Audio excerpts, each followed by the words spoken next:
mute my maneuvers, but I ride like I got roof pies for Uber. Rhymes hard like they've been viewed by Medusa. 9 milli Luger, 17 in the Ruger. Only need a few to sit up in your medulla. Obligata for the regatta, niggas wildin', they win every dollar. They rhyme by black Apollos, let the semi holler. But showstopper than the topper since the titty bopper. But now I'm going up, patrol the premium of vodka. I put the digits on the clock, modify the chopper. The swore heavy, war ready, and that's worth the mama. No marijuana, say I got the loudest silence on it. When I'm a ballin', ain't no rapper, do it like I do it. A lot of spitties and writers, but when they eat so, none of them can get through the fire and rap with me. And I had a nigga spit like a tire, down the deep. And I'm still dope as a paper. Every Come on, bar man. hard like a spoon with a lighter. I keep forgetting to change these fucking titles, bro.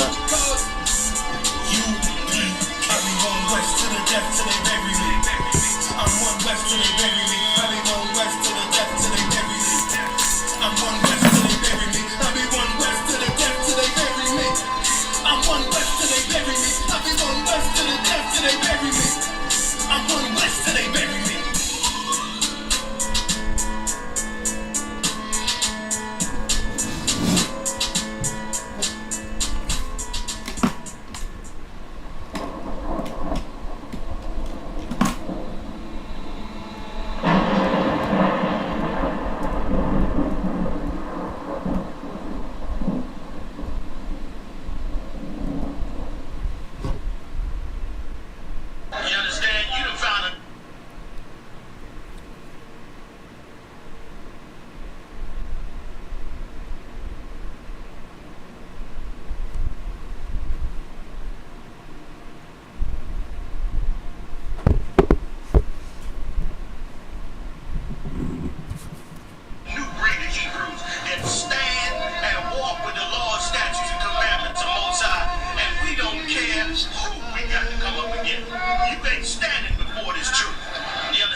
Lost a lot of truth to this tree of life.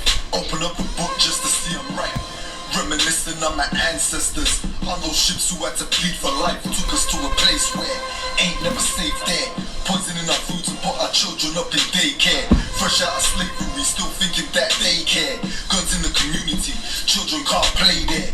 Brothers still brainwashed, we died for that same cause. Took away our history, believing that we ain't lost. Brother, I'm an Israelite, sin is like kryptonite. Brothers won't pray, no, the robber link and shit tonight. Praises to the most high, I ain't like most guys. Eyes on the future, but I learned from a boat ride. Tribe of Benjamin, inherited on both sides. Background Jamaica, mistreated and I know why. I'm an Israelite, die for my Israelites. Blood of the Israelites, cry for my Israelites. Going through it cause we Israelites. Kwam Yashra Allah to all my Israelites. I'm an Israelite, die for my Israelites. Blood of the Israelites, cry for my Israelites. Going through it cause we Israelites.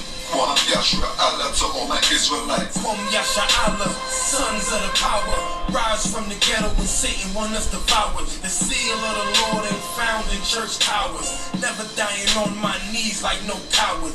Wanna be an Israelite, you gon' need more than fringes. You gon' need to show you approving it in them scriptures. Oh, I forgot to mention, traumatized from the lynching. Homicide, we the victim, homicide ain't the ending. Kids with PTSD, suffering symptoms, never getting treatment. Something he gotta sleep with. Stockholm syndrome so long, it ain't a secret. That's why I die for them brothers I'm facing east with. Cause I'm an Israelite, crackers better get it right. Visions of my enemies, death flow through my dreams at night. If your mind ain't dead, then we don't dream alike. Reporting live from hell, home of Christians and Edomites. I'm an Israelite, die for my Israelites. Blood of the Israelites, cry for my Israelites.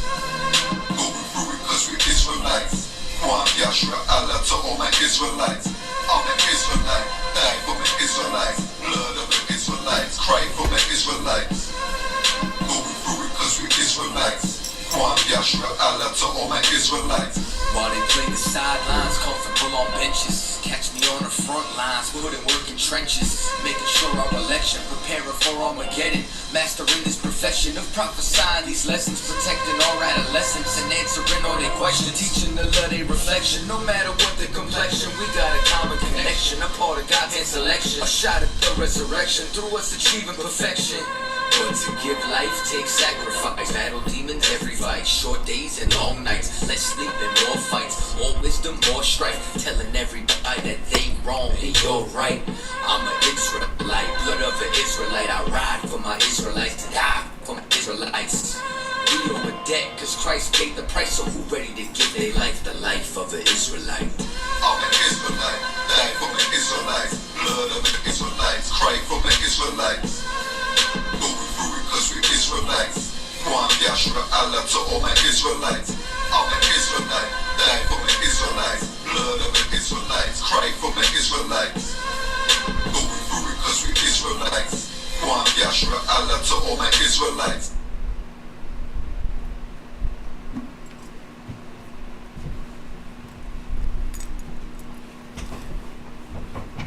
Teamwork lights up.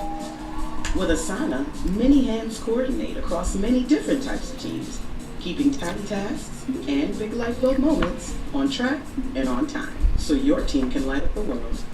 Try Asana. 3, 2, 1, game begin. Oh, slack, man. Stand on wild, fuck a smile, 1969, UPK. 10 months in the room, now I'm back in my uniform. Pleading with the school, just a church, seeking room and board. Many more chilling with the Legion of Doom. I was married to this bitch, had me even jump the broom. Now I cut a cartoon like a GT, guerrilla warfare, bloodshed, much terror, terrier. Better yet, I control the flying saucer, we ain't offering. Swine's flesh on the Lord's altar, check the wrestle, it's a lot, yeah. Lost in the sauce, son, we ain't worth the energy, much less the cost, son. Prepare to start a put us in on the charge, and nigga, we build men, and that ain't never gonna falter. Job was the Baptist, but privacy, value factory, yeah, I was shot. The only nigga worthy of his access, while my name was related, the label was independent, but the hold on, outcome, 2012 tried to serve it. Can't see if I said that article in email. 1 second. 100 years is still a penitentiary for every guard that's life. 80 bar for life. Coat, white t-shirt, blue jeans and Nikes. Nowadays you gotta risk it in jeans to get rights. Not to mention all the pussy they poppin' to get likes. This is doomsday. Crash ain't interested in your cash. That's like in the order. I'm coming to kick the ass. Now you wanna run it back. Big mouth, Billy Bass. Spin the blast with that entry. I do what you want instantly. You can call it destiny, but really even twisted me. Kick against the rich, better turn down and turn up. The heavens all about to burn up. I'm talking about two in the field, but only one is gonna turn up. All you wanted was a rapture, the other ones get you fucked. I'm talking sex, switch, turn that the body's gonna erupt. In the midst of this corruption, born to interrupt. Shit, I thought you wanted very certain code. I'm no reduction. We out and trying to function. They out and on the luncheon. That's the reason we search spontaneous combustion. Reverse engineering, what you're hearing is a blueprint. That's why you get caught up in bullshit. I reveal it, chucking up the distance when I produce solutions. Woman, now I bow, now the strong man is loosened. Law out of gas, Judah swinging the flag. But it's a car, it is a hard burden for that ass. We got a classic connection. I bars from the past and like an everlast punching back, son. Just do the math. Your reporters on the other side, warriors got a class. Drilling the upper class, turning sinners from swindlers into triggers. When it comes to this fake, we the defenders, we the greatest to exist. Same time I ain't shit. Reverse psychology, I'm logically taking risks. I'm making hits, I'm a UPK hit man. Leaning like a geek, standing poverty, a rich man. Mobbing through the rich man, balling like a fish man. White up the ribbon, I'm holding to real motives. What's there you notice? There's no ulterior motives. Fully focused, fully goaded, moving notice, fire up. Any cracking love, the locals, if I were the opponents, not ahead of status, every day to stay fucking with noses. The people that were chosen, our conversation ain't broken. We was hoping for a miracle, we laid the books open. Now we toasting, no emotion, they be boasting. So we told for whatever good they posing. IT, I'm writing code and I'm moving with it. Billion, they be roasted, I'm reloading. It's a foster paradise for me, but not my man. Corbin, hell is open. You said you sent some articles. Now it's overflowing, I did. We the real Jews, they the copyright infringements. We the real niggas, they the copyright infringements. We the real wetbacks, they copyright infringements. Real savages, they the copyright infringements. Real Seminoles, they copyright infringements. Real West Indians, they copyright infringements. For real Puerto Ricans, they the copyright infringements. Real Nicaraguans, they the copyright infringements. Tucson, Florida, they the copyright infringements. Colombian, Sunday, yeah, copyright French. True rules, how to do it, copyright French. We gon' run me out, shout the fuck, copyright French. We gon' run me out, shout the fuck, copyright French. We gon' run me out, shout the fuck, copyright French. We gon' run me out, shout the fuck, copyright French.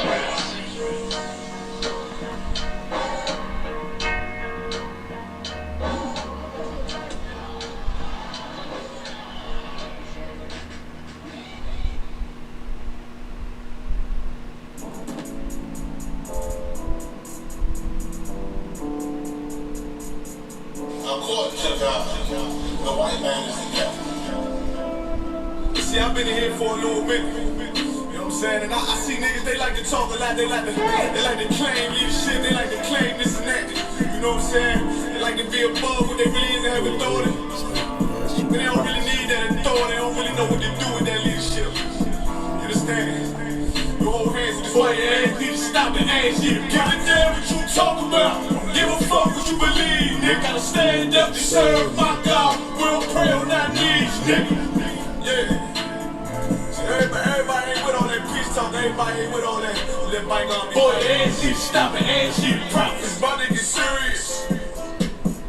Boy, when they hit us with dope and kill us with crack, what the fuck with your leaders? I'm curious.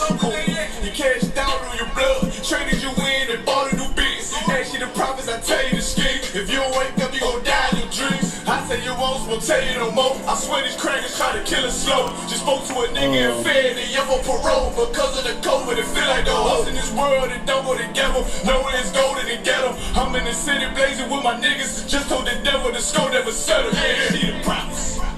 So I'm tired of these niggas keep talking about, you know, you respect my religion, I respect your religion. Boy, your ass need to stop and ask you the prophets. You know, like we all come together. Cause you know, they say God sold up the world. God sold up the world to know. Boy, your ass need to stop and ask you. Give a damn what you talk about. Don't give a fuck what you believe, nigga. Gotta stand up to serve my God. We'll pray on our knees, nigga. Yeah. Hey, gentlemen, y'all, we'll pray on our knees, nigga. Stand up. You know what I'm saying? Boy, your ass need to stop and ask shit. Oh, I'm gonna step outside of a show for the fake niggas. Stay silent, I got it, let's go, let's go. I ain't taking no losses, ain't no talking, but we got the flow. Ain't no peace, just play with your own. I'ma be loyal to the right arm. Tell them we can't keep it slave. And I can never let bygone be bygone. Got you, baby mother on high, baby pants through the fire. Ain't she the prophets? That baby soul belong to the Lord. I dare you bought it. Never will fail you, bitch, I can afford it. I prepare start, you bring me my water. Okay, let them lies slip through their teeth. They ain't see to stop it, ain't see the prophets. That's just the reality, Christians. I'm sorry to hurt your feelings. I know your pastor lied to you every Sunday for 30 years, but that's what the church is for, lying. That's why they exist to lie the money off your pockets. Boy, your ass need to stop it, ass shit. Give a damn what you talk about. Don't give a fuck what you believe, nigga. Gotta stand up to serve my God. We'll pray on our knees, nigga. We'll pray on our knees, nigga. Gotta stand up to serve my God. We'll pray on our knees, nigga. I'm finna email her right now.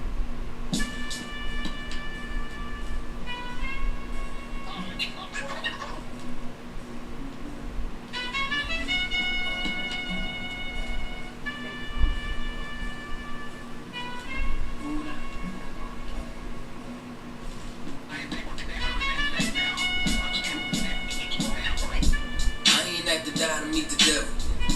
Angels fell and landed in the ghetto. The earth was given to the hands of devils. Then we seen the rise of the devil. We fell for the lies of the devil. When we got high was the devil. I looked into the eyes of the devil. I ain't have to die to meet the devil. I remember I was only 13 when I met the demon. Gave me a deuce and a bundle of cocaine. Told me to sell to my people, make sure you keep them fiending. If any try to show you, make sure that you leave me naked. He said, I'ma hold you down. The first one, how you got me moving this dope? I can't find He said, here's an article I had. That's why I did it. So don't worry about the first one. Online or something. Ain't nothing on that. Put it up to the second and the third article. I'll tell you a little secret. Make sure that you keep your mouth Porsche. Ron got a Lexus, crib in Philly and Texas. Tristan left Bahamas, just got a whip for his mama. He fucking up on commas, be honest, he seem decent though. I hear you, but I just seen Ron about a week ago. Fat, he ain't looking too good. His knees is kinda slow. I asked him why the struggle, he got stuck up for his bundle. But them 6 hollow tips in his legs what made him crumble. Easy got a house and mama is living good. Said the feds took it all, he right back in the hood. Well, I see you drive lady, you gave us crack in the 80s. Nah, yeah, it's supposed to be 3. I know you got me gravy, but Satan, you But must be just crazy. two. It's You gonna see? take more than cars Yeah, for nah, them this amaze is gonna me. read I them see too. niggas shoot for the stars, but being lazy. Never get their head at the clouds, so you don't faze me. I guarantee that you gon' regret it. Remember I said it. No, you could dead it. What you saying? I can't win. No, devil, nice try. So until Till we meet again. I ain't have to die to meet the devil. Angels fell and landed in the ghetto. The earth was given to the hands of devils. Then we seen the rise of the devil. We fell for the lies of the devil. When we got high was the devil. I looked into the eyes of the devil. I ain't have to die to meet the devil. I ain't religious or superstitious. But we've been getting fucked and put to the side like a mistress. Police patrol why because prison became a business. They murdered one of ours and they start talking about forgiveness. We think that it's alright because we got public assistance. If this ain't hell, dog, what is this? Where was all lives mattered when they killed Osama? There was no peace talk like the Dalai Lama. Bush driving bombs saying he gon' bring the drama. They got justice, man, they even caught the Boston bomber. But when we ride, they send the military in armor. When we fight oppression, then our people die of honor. You reap what you sow, some people call it karma. When Christ return, y'all gon' get this harvest like a farmer. Don't tell me don't bring up the past no more. They still trying to settle the score with a side of Shakur. I changed my life and I'm just trying to live life right. But at night I look behind me and see flashing lights, patting me down. You got nothing that's poking me right. I don't smoke or push pills, I gave up my vice. So Mr. Officer, why you wanna take my life? And your honor, why you gave our homeboys life? I've been wondering why you shot our homeboy twice. Pussy with a gun screaming out that he got a knife. He came from our baby spot, it was chicken and rice. Shit's tripe, I'm just giving visuals like Skype. Ask Trayvon, Mike Brown, like Hot Girlie, Eric Garner, Sean Bell, Philando, Olden, Sterling, Jawan McDonald. The white man is so devilish. Ask Hammurabi, he'll tell you who the devil is. The white man is so devilish. Ask Hammurabi, he'll tell you who the devil is. I ain't have to die to meet the devil. Angels fell and landed in the ghetto. The earth was given to the hands of devils. Then we seen the rise of the devil. We fell for the lies of the devil. When we got high was the devil. I looked into the eyes of the devil. Check the chat, well, make sure you got no questions in the chat. I ain't have to die to meet the devil. Come. Angels fell and landed in the ghetto. The earth was given to the hands of devils. Then we seen the rise of the devil. I pray for the demise of the devil. Lord knows I despise every devil. I looked into the eyes of the devil. Said I pray to die every devil. Hey, that's called little song, Weird. I didn't have to die to meet the devil, boy. Hey, when he dropped that shit was like, damn. Here we is all the time in the church thinking that the devil lived up under the ground. Scary man. Yeah, you hear me? Straight monster. And niggas walking around scared of cast with a ghost. You know what I'm saying? Oh, we gotta play that one. After this one, we go.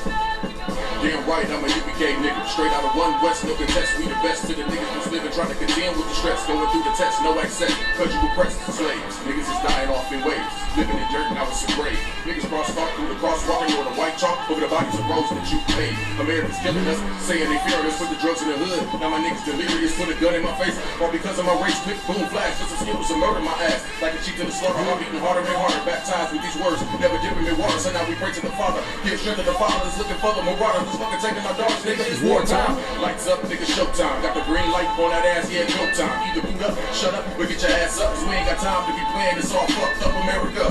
Heaven for the thief, hell for the slave. Reaping what you sowed, meaning giving back what you gave for a clean slate. You try to imitate and viewers always fake America. Every city, state, this is your fate.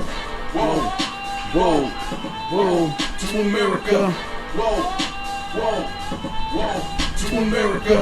Whoa, whoa, whoa, to America.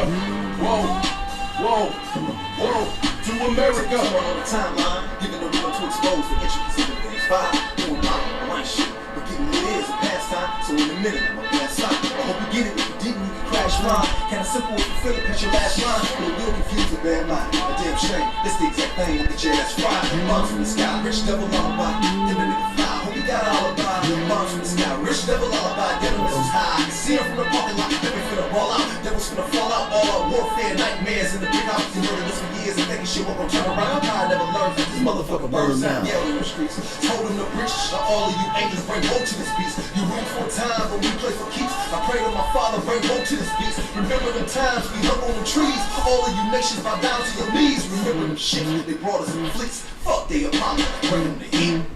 Whoa, whoa, whoa, to America.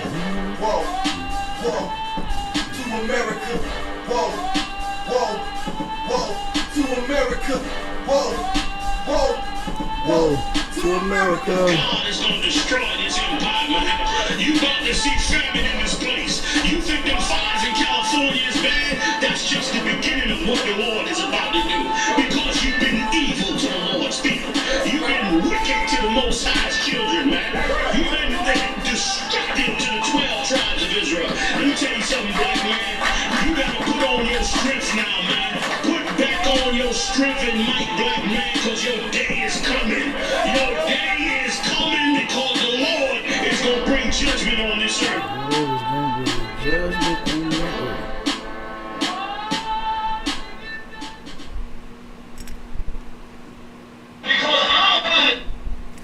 All right, Shalom Israel, we back. We in the building.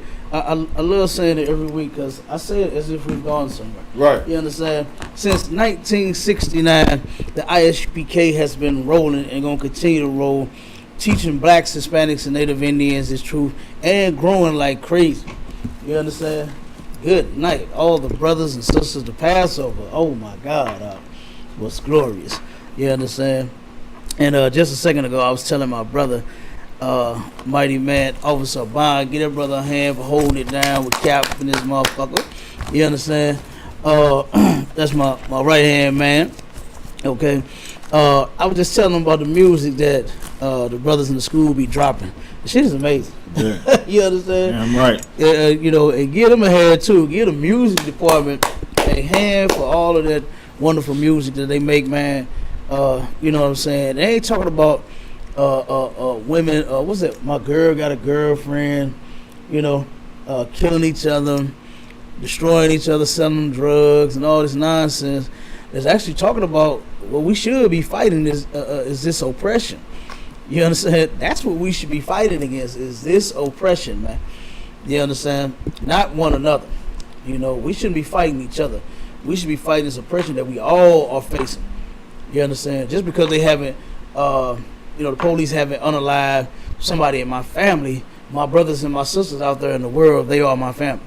Right. You understand? We are people. And that's how we need to look at one another as a family.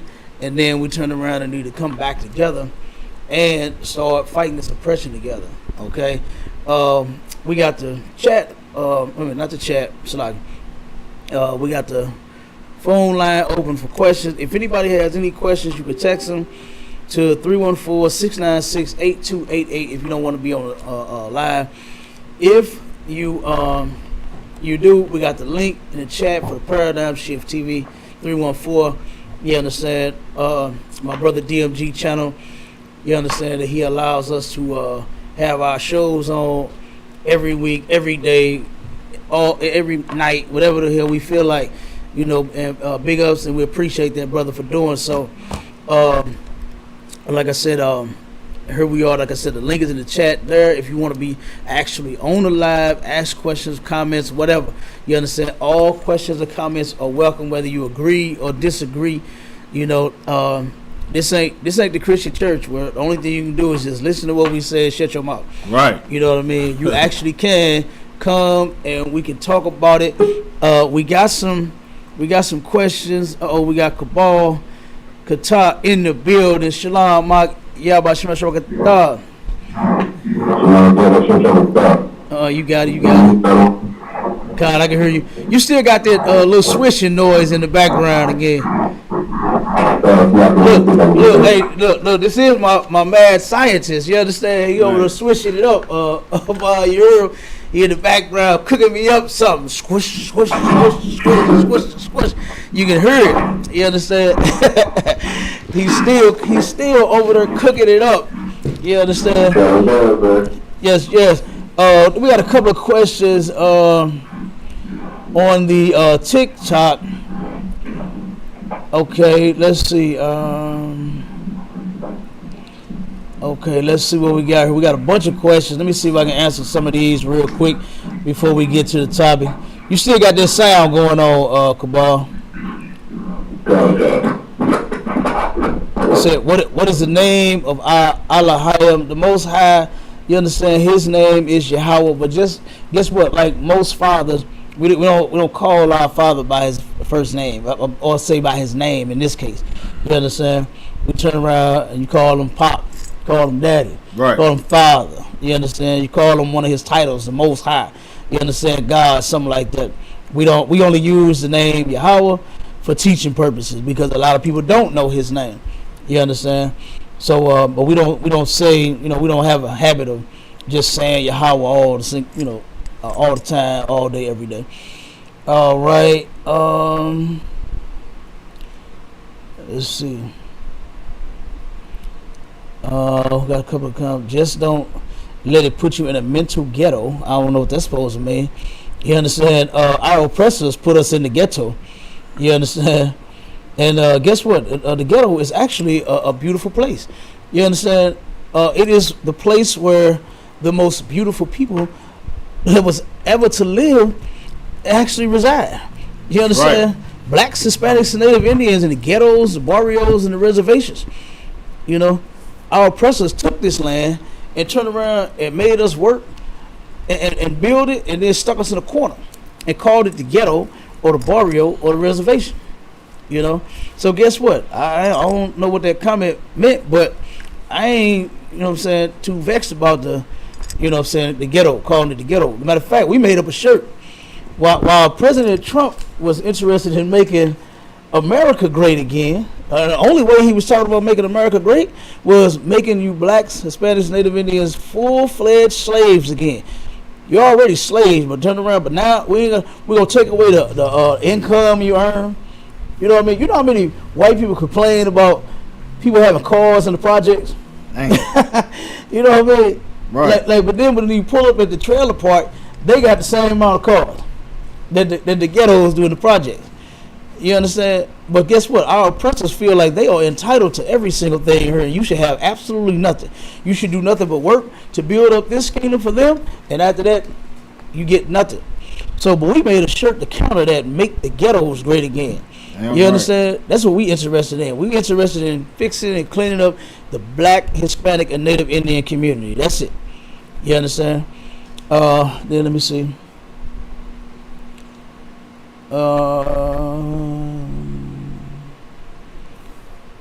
Somebody said, what type of Hebrew am I? Dang. What type of Hebrew? First off, I'm not a Hebrew. I'm actually an Israelite. You understand? When you go through the records, when you go through the Bible, you will see that the term Hebrew is for the language that we speak. Okay? That's why Abraham was called the Hebrew, because that's what he spoke. All right? But as far as my nationality, the type of Hebrew I am, I'm the type of Hebrew that speaks Hebrew, but I'm an Israelite. All right? That term, black Hebrew Israelite, is actually a diss. You understand? As a term of disrespect. You understand? When we're simply Israelites. All right? Then, and you said, somebody said, is this a street corner, brother? You goddamn right I be on them corners. Right. You understand? teaching our people the truth. You damn right. I be on the street corners, all over America, all over the city of St. Louis. We just left the corners of Milwaukee yesterday. Matter of fact, Gil, officer or captain now, you understand, got raised up. You understand, Captain DeBar Ahmad, you understand, on a glorious lecture that he did yesterday in Milwaukee. You understand, fixing those brothers that's out there, the Kia boys. I didn't know it started in Milwaukee. Honestly, I thought it started here in St. Louis. Me too. You know what I mean? I thought the Kia boys started in St. Louis because in St. Louis they made them shirts and was selling them out of, what's the name of that store? I keep thinking of like Rainbow when I think of the store. It's damn, the one that sell all the little jerseys and little hip hop gear and all that. City Gear. City Gear, that's it. Damn right. You understand? City Gear. City Gear went and made a shirt with Kia boys. This ain't nothing to glorify, man. Our brothers and sisters, well, I don't know if no sisters out there doing it, but our brothers out there stealing cars, man. That's nothing to glorify. Somebody gonna hurt them. Matter of fact, one of them got popped here, didn't it? Yeah, a couple of them. Yeah, a couple of them got popped here in St. Louis. They was trying to steal somebody's vehicle and got shot. And matter of fact, that go into the topic of first degree M. You understand? Self-defense or dysfunctional community. And we're going to explain how this shit is dysfunctional, what we going through, what we experiencing right now. You understand? This ain't, that. And the topic is centered around the incident that happened in Chicago at that restaurant. But this thing here, but that brother turned around and did and brought out how where we got this mentality from. Right. Black folks did not just wake up and just decide on being criminals. That was the black man never just I'm gonna sell crack today. You know what I'm saying? It wasn't until we were influenced by someone. Brothers didn't just wake up. You know what, man? I'm gonna steal me a car since I ain't got one. Brothers was not criminals until we turned around and followed Martin Luther King and tried to become one with these people, because you're not one with them. Right. You didn't interview. You just mixed in with them. You understand? But you're not. You don't get treated like them at all. You never have, and you never will. You understand? So, but this right here, this speaks to, the topic. That lecture he did was a glorious lecture. And the brother had all the solutions. The Lord will, those brothers out there in Milwaukee, the Kia boys, end up coming to Captain DeBar Ahmad and realizing that, hey, I need to get right. Right. You know what I mean? And regardless of what you've done, you could come here into the ISUPK and absolutely change your life. I don't care if you was the biggest criminal in the world, the biggest murderer in the world, the biggest thief in the world. You could have been gay, you could have been lesbian, whatever it is, man. You could come here and absolutely change your life. We ain't scared of you. Right. You understand? You are our people. Okay? You blacks, Hispanics, and Native Indians, we're not scared of you. You understand? We absolutely love you. So guess what? If you want to change, you can come here and you can change your goddamn life. Just like what we had to do. We had to do the same thing. So we're not telling you something that we haven't already done. No brother that is sincere about serving the Lord continues stealing when he come in here, because you're going to learn that thou shalt not steal. I remember a brother came to class one time, Obama, and asked me, he said, brother, I got a question. Can we steal from white people?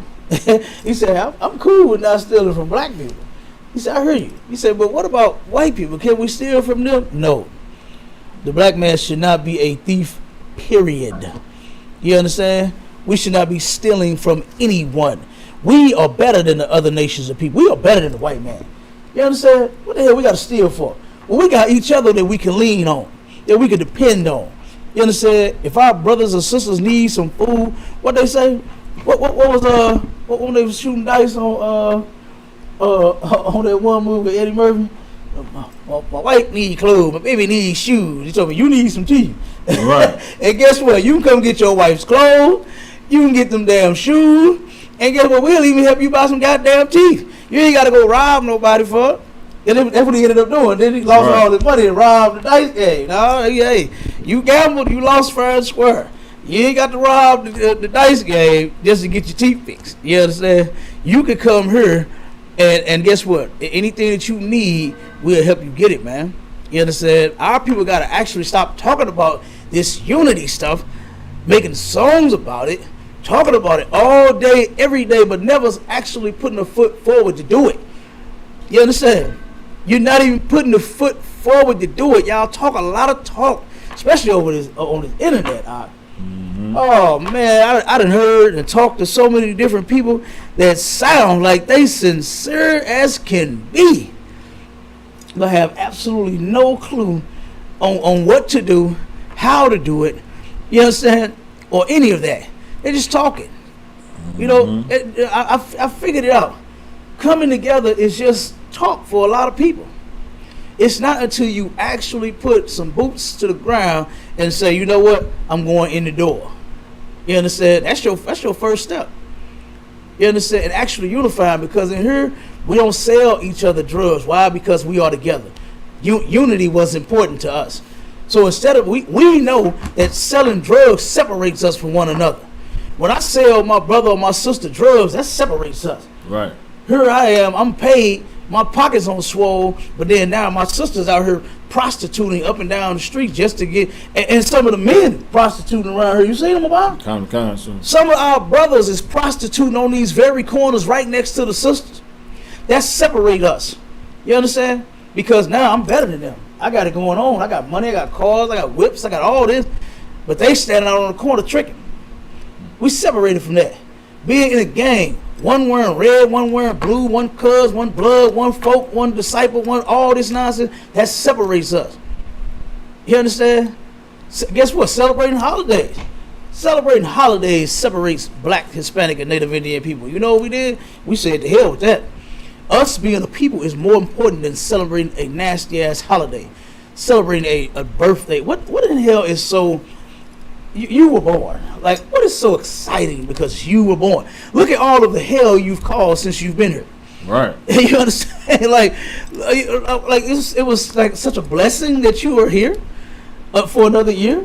And look at what you've done. You've terrorized every neighborhood. You slept with almost every man that walked past you. Like, come on.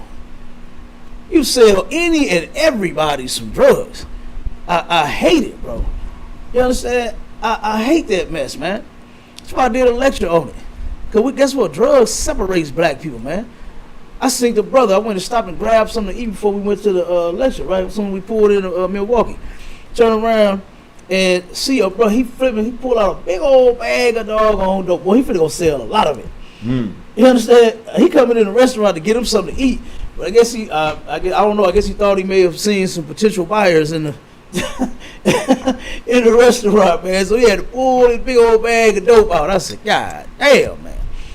You understand? Our people are destroyed. Yep. You know? And like I said, it's only the men in the ISUPK that absolutely care about them. You understand? To teach them the truth. Okay? That's not scared of them. That's out here telling them, no, brother, we can't sell each other drugs, man. Look what it does to us. You know, you only care when it's somebody else's mother, you don't give a damn. But then it's yours. Oh, now you care. When it's somebody else's father, you don't care. You'll sell them whatever. But then as soon as it's yours, then now you want to care. Right. When it's your son or your daughter getting hooked on what you sell, hell, you might even get hooked on it. You might even get hooked on it. And then you only care until it's you. That's it. When it's someone else, you don't give a damn. All right, let me see. Another question was, why do y'all still use a witchcraft symbol? First off, I'm going to answer that with the scripture. That's actually a good question. The shield of David, right, what some of you call the 6-point star, a hexagon shape, has absolutely nothing. Give me that in the pocket for a while. You know what I want. It has absolutely nothing to do with voodoo. You understand? It has nothing to do with witchcraft. I don't think that this is. I don't pray to it. I don't stand in the circle and I don't rub it. I don't. You know what I'm saying? Come on, good job. Come on, money. Come on, car. I don't think this thing is going to do anything for me. I don't think it'll help me. Bullets flying at me, I'm gonna block a bullet. I don't think any of that. You understand? You think it's witchcraft. You understand? You believe it's witchcraft because of what you have heard from our oppressors. You listen to white people. You understand? Instead of you absolutely listening to the men of God that can tell you what this thing means. What these two triangles stacked on top of each other is guess what? This is a letter. This is a Hebrew letter. You understand?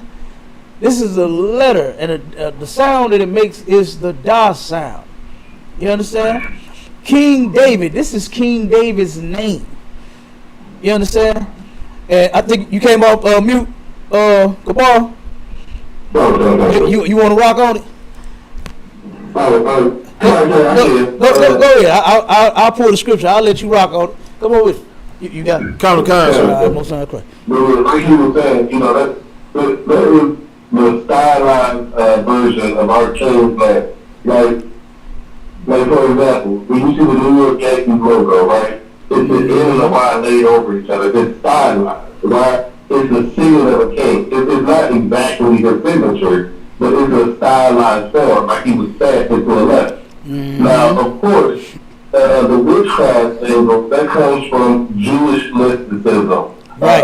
The Kabbalah. Like, that's where all that comes from. Like, it's Jewish fables that were created by our oppressor. You believe in what a white guy says about the symbol of a black man. That's all it is. Mm-hmm. Like, it's the same thing as how you misconstrue the Bible.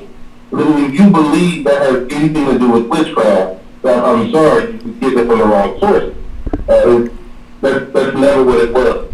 Until our oppressor got it. And then, of course, they make everything magical, just like they do in the Bible. Right. So they wanted to take anything they found and make it have magical power. It's two Hebrew letters laid over top of each other. That's just that simple. Right, just that simple. And then go ahead, read the scripture. Sir. And then I'm gonna have you get that definition out the Zondervan Pictorial Bible Dictionary. We're going to show you. This is Carol White, right? We're going to show you that this symbol here, you know what I'm saying? She said the text of Saturn, y'all witches. We're going to show you that it absolutely has nothing to do with Saturn, any type of worship of anything, of any sort. We don't worship it. We don't pray to it. It's not our God. It's not going to save my life. You understand? Nothing magical is going to take place by me wearing this. I don't think anything. And see, again, this is the problem with a lot of our people. She don't even know what we think about it. You understand? She has no clue. Carol White has absolutely no clue what we absolutely think about the Shield of David. But she already has her opinion of it. Why? Because Carol White listens to our oppressor. You understand? You listen to white people, okay? And they absolutely know nothing about the Bible. They know nothing about this symbol, okay? Salaki. And we're going to show you. Facebook said the volume low. The volume low? Snap. Okay, I'll see what we can do about it to adjust it. I'm going to have to bring this computer up when we having them issues. Go ahead. We'll get it. Kind, sir. 2nd Esdras chapter 10 verse 23. Mm-hmm. And which is the greatest of all? The seal of Zion. The seal of Zion. Right? This is a seal. And we're going to read the definition for you and help you out. You understand? The seal of Zion did what? Have now lost her honor. Have now lost her honor. Why is that? For she is delivered into the hands of them that hate us. She has been delivered into the hands of them that hate us. You know what happened? White people got a hold of this. Right. And white people, because they dress in all, but they draw this on the floor. Right? You can go on YouTube. It's supposed to be a secret society. All this secret mess. Right. That's openly on YouTube for everybody to see.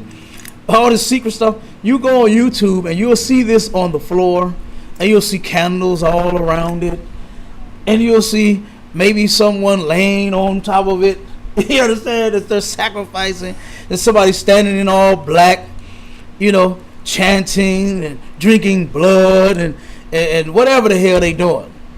This thing was delivered into the hands of our oppressor, the people that hate us, man. And they took this, like Officer Cabal just said, was they turned around and put magic on this. But it has nothing to do with magic, man. It's King David's name. That's all it is. This is how he write his name in Hebrew. Wherever you see David at in the Bible, when you go into the Hebrew, I'm sure there's nothing you've ever done, Miss Carol White. Because when you go into Hebrew, you're going to see a triangle, a Y, and a triangle. That's David's name. And the fusion, the Y in the middle is the fusion, bringing those two together, and you have the da and the da sound. Da, the Y is the wa, da, wa, and the da. Triangle, Y, triangle. And you bring them together, stack them on top of each other. It's like an insignia. You understand? You get the definition, Warrior. It's like, for instance, lawyers, they do it all the time. They're notorious for having seals and signets, to where if their last name is Larry, Michaels, and Smith, you'll see the L and the M and the S stacked on top of each other some type of way and say law firm up under it. That's all it is, man. But you'll see that and you'll think nothing of it. But then when you see this, because our oppressor said, oh, that's voodoo. That's the worship of Saturn. We got to get that scripture too to cut her and show her that this has absolutely nothing to do with the worship of Saturn. Okay. The matter of fact, Saturn, you ain't got to pull the scripture on that. When you go in the Bible, the Bible tells you that the stars, you understand, in the sky, they are not this shape. You need to go somewhere and learn you something, Carl White. This is not this shape. A star is not this shape. It is the circle. The Bible calls it the circle of the star. Why? Because guess what? Our brothers and our forefathers, they knew that the things they saw in the sky were balls of gas. They were not this shape right here. Like anybody that believes that this shape is flying in the sky, you understand? But when they say a shooting star, they believe that this shape is flying in the sky. They are something's wrong with you. You get off the drugs. You understand? If you believe that this, when you see a shooting star, or the other one with the 5 points, you understand? Is this shape flying through the sky? Please get off the crack, mixed with the meth, right, and the weed, and the pills. Get off of it. You understand? What you will see is a ball of gas. Go ahead, Cabal. I mean, you're talking about people who think magic is real. Right. Absolutely. It's a magical symbol, like we believe in magic, like, because they believe in magic. God. Like, we don't know who's asking these questions. It's not the most stable idea. Hey, that's ridiculous. You know what I mean? To believe that the shooting star, that this is it. When white people made that up, they made up shooting star as a symbol for you doing excellent in school. That's all that is. Saying that you are popular, you're doing well, you're doing great, keep going. You understand? That's all it wasn't literally like a shooting star like that symbol with this one or the 5 points on it. Okay? Not at all. But I'm going to have the brother read the definition of seal, because Saturn is, the shape of it is a circle. It's round. Stars and the planets are balls of gas. That's it. You understand? Not this shape. Okay? Not this shape at all. All right? So get your mind right. Hey, Shalom, what's up, mighty man? We got mighty Officer Tazan in the building. Came down to the lecture. You understand? Yeah, yes sir, yes sir. You understand? The brother's doing some wonderful work out there in Ohio. You understand? Des Moines. I had the pleasure to go out there for the brother's lecture and all of that, man. Hey, you did a look. I was supposed to hear. I don't know why.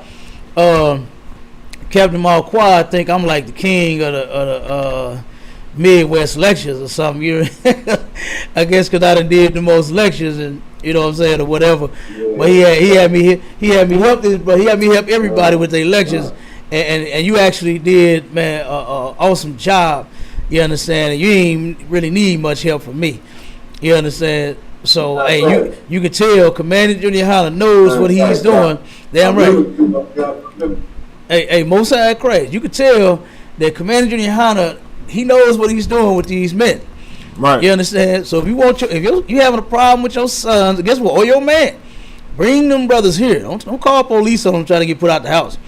You understand? Bring them to Commander Junior Hunter so we can get them straight. You understand?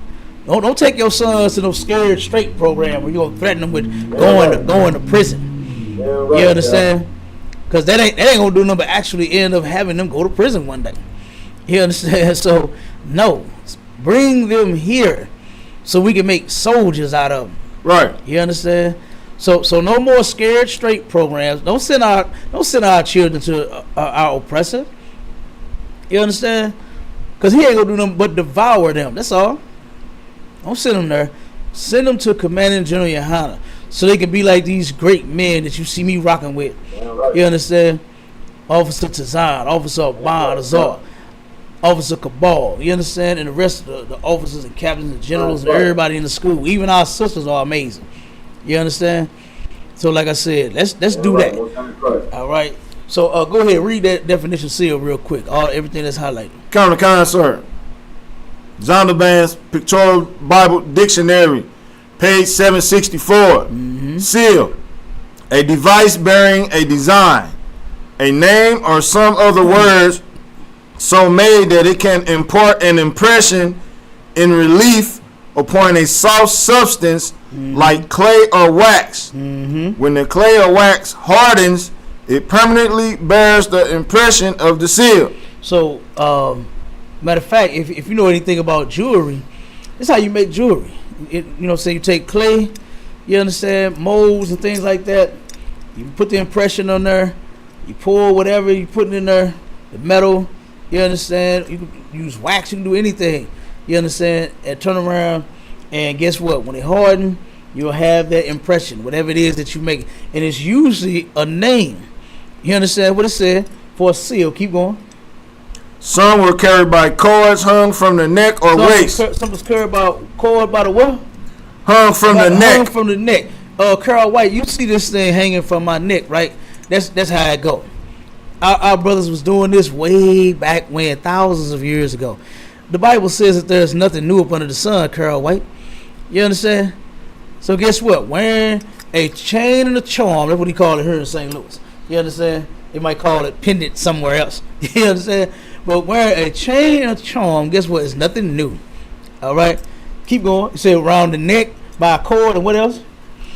Or the waist. Or the waist. Have it on belt. You see brothers wearing, today you'll see them wearing like Versace and Gucci and all these different designer DG, Dolce and Gabbana on their belt. We don't wear homosexual clothes and things. All right? You know what I'm saying? In the ISUPK. Okay? But you will see them around their waist or some of that nature, right? Keep going. Many were cone-shaped and were kept in boxes. But most were made into finger rings. Made into what? Finger rings. This thing that you see on my finger. Like, what is we talking about here? Huh? She said, witchcraft? She said voodoo? Right. You understand? No, not at all. Keep going. Every person of any standing had a seal. Every person. King David. I told you, sis, this is his name. Do a little research. Look up some Hebrew alphabet, not the Yiddish. Don't look up Rosetta Stone. You understand? And try to do the Hebrew. Come up and guess what? And do some real research on the Hebrew. And you'll find that, guess what? Every person of any standing had, guess what? A seal. King David was most important at that time. He was, what did the Bible say he was? A man after God's own heart. That's right. You understand? And this is simply how you write King David's name. Go ahead, Tazan. If I could, can I get that page again in the design of this pictorial Bible dictionary? No sweat. Go ahead, drop it on them, Obama. Common sir, page 764. Definition seal. Hey, go out, warrior. You talking to you? Common sir. Yeah. So this is King David's name. You know, it's how you write his name. I just explained that to you. And guess what? He was most important. He turned around and he did what the Most High wanted done, which was bring all 12 tribes back together. He damn near killed everybody. He almost unalived everybody by doing so. But he did his job. You understand? And this is all this represents is the kingdom that we are from.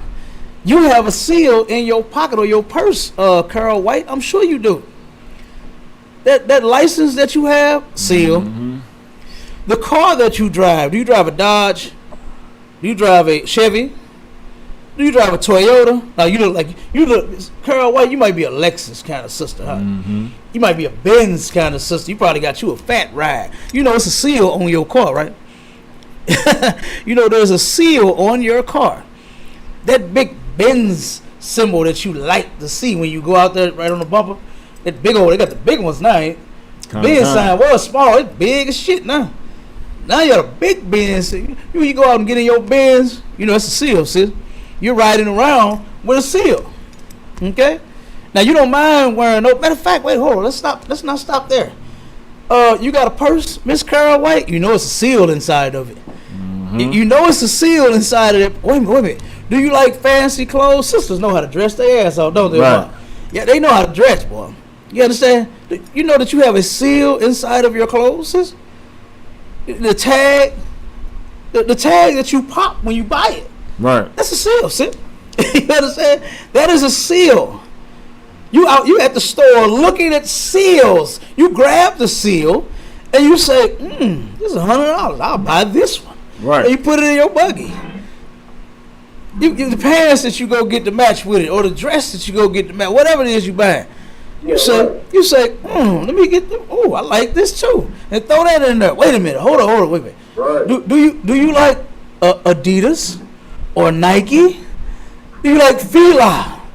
You understand? They bringing those back. Do you like red bottoms? Some sisters like red bottom. Carl White. Do you like red bottom? Where you at, Carl White? You ain't responding now. Carl White ain't responding now. Right. You understand? You know, do you know? Do you know? One second word. Do you know, Carl White, that you have a seal in those fancy and expensive shoes that you like to wear? One of my ribs got 300 pairs of shoes. Got seals every damn word. Right. So many seals in one closet. Can't even put no clothes in there. You understand? Because of all the seals that's on the damn shoes. Okay. And guess what? We're not scared of it, sis. Like I said, seals are on everything. Okay, so come on, let's be real. Go ahead, Cabal. What about that Apple on the back of that iPhone, though? Whoa, right. Whoa, wait a minute, out. not the iPhone 14 seal. Wait a minute. The one that's $1,200. You ain't scared of that seal. You actually stand in line and wait to buy the seal. You standing alone. I done seen people camping out to buy the new cell phone, the new iPhone. You right? Damn, seal. You understand? Seals are on everything, man. Like, stop it. You understand? This has nothing to do with voodoo, okay? We read the scripture. We showed you how this thing got. This is the seal of Zion. You understand? This is King David turned around, and when you look up the ruins of Capernaum, right, you'll find this symbol there. You understand? He had it everywhere, all over his kingdom. When he sent out letters, you read that part yet? Give me sir. Go ahead, come on with that. Kind.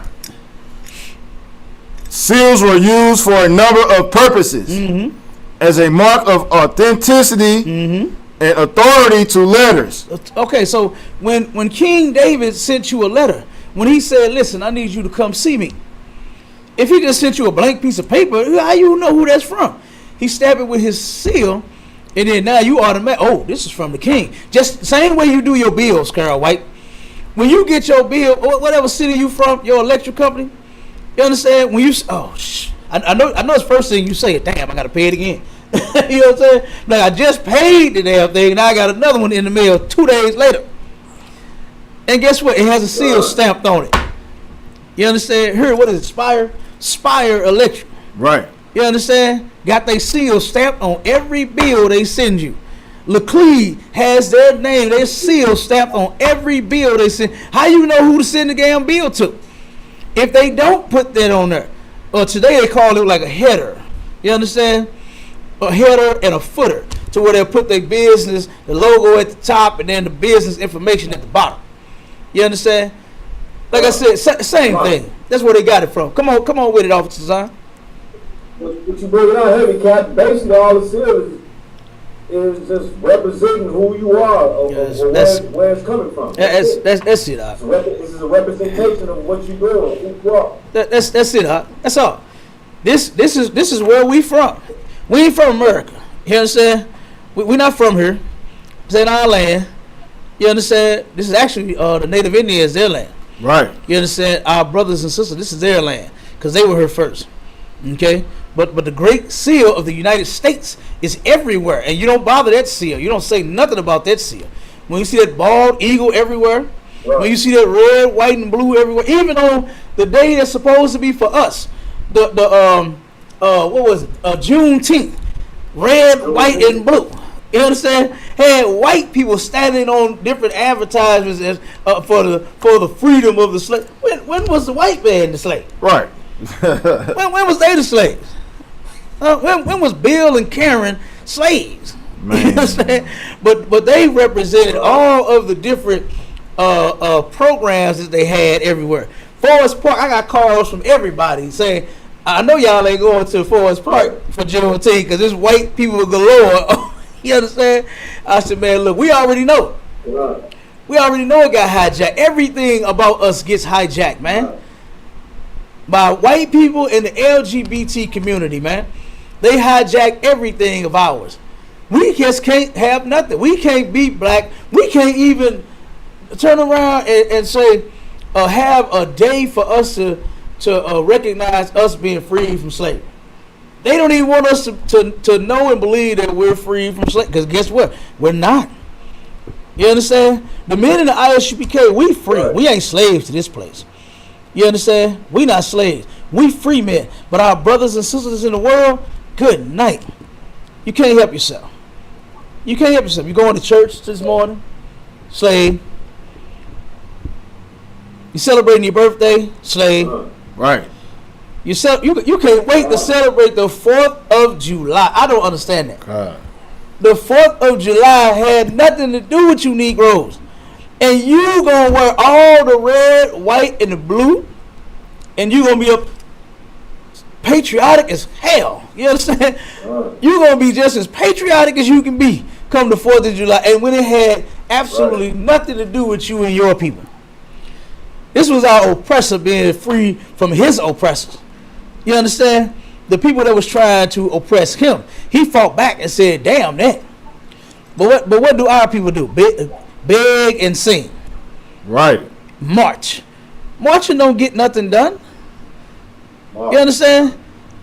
You can't even war long enough with damn drugs to turn around and now all of a sudden you ready to go to war with somebody? You ready to do something about this shit? You ready to go march? Your lungs full of smoke, and you can't even walk up and down stairs, but you finna go march across the city for injustice? Man, you better stop playing. You understand? Come into the truth and actually change your life. Okay? So we offer that. And then the brother, I guess,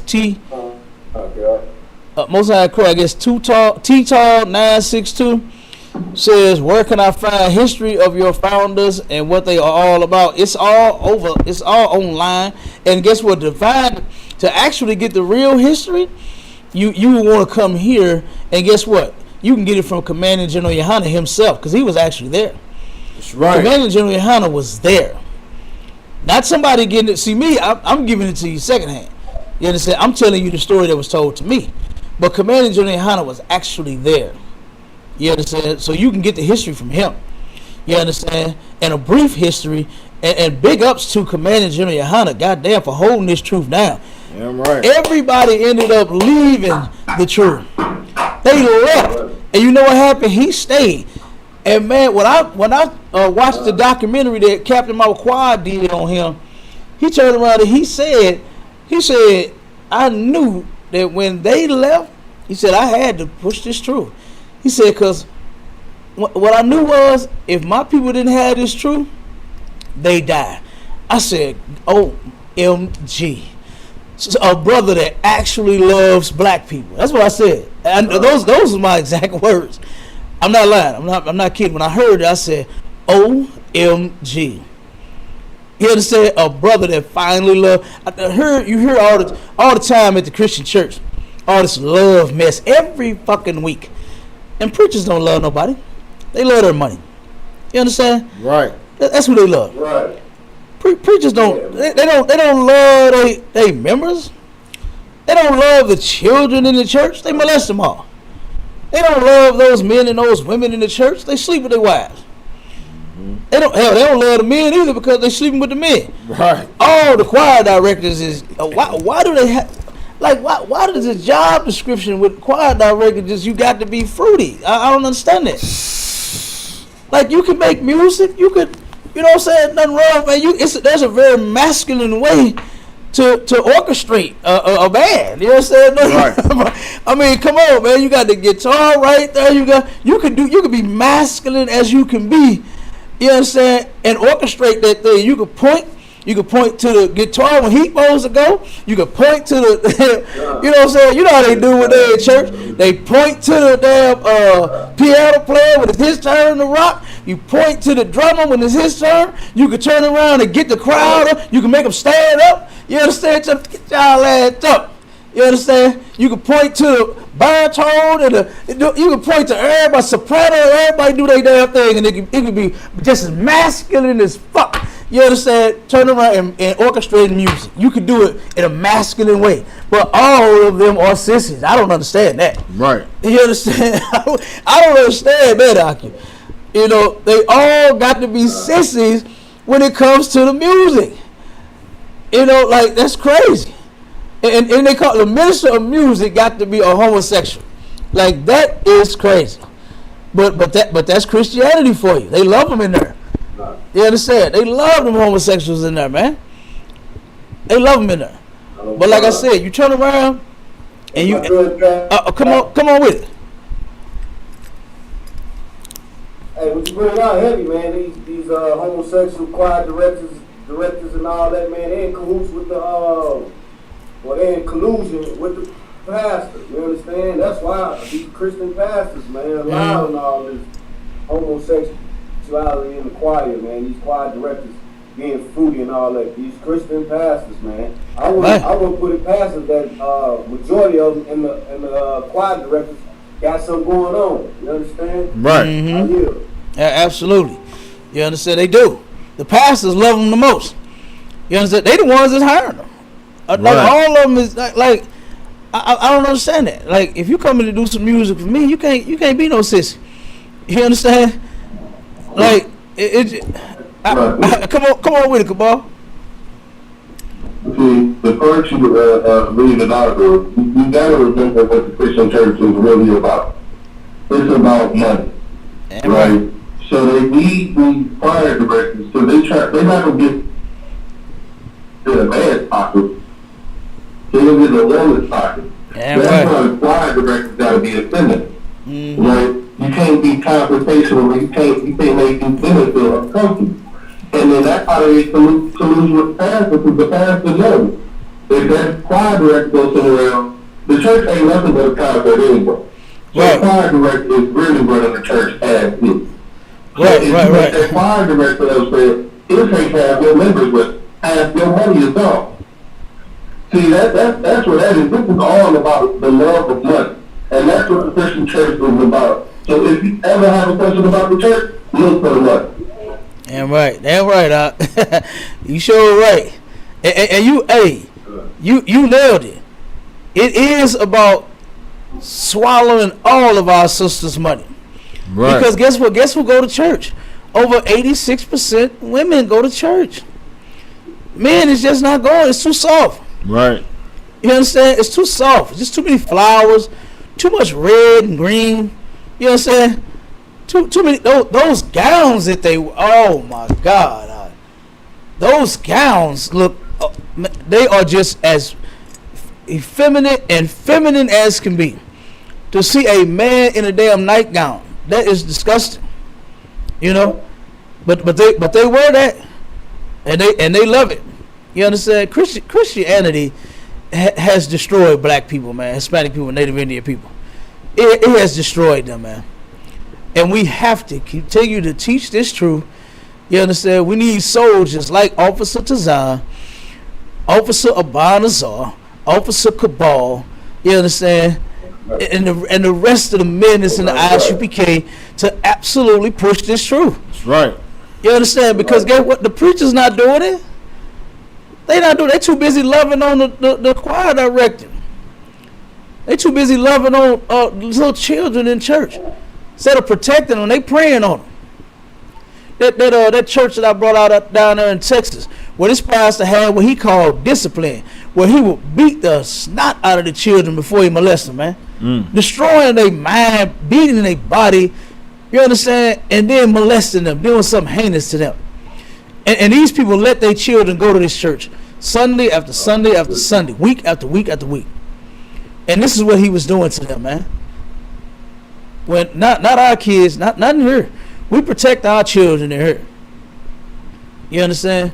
We protect our children in here, whether and by any means, whether it's mine or not. I don't care if it ain't my biological child. That's my brother and my sister's child.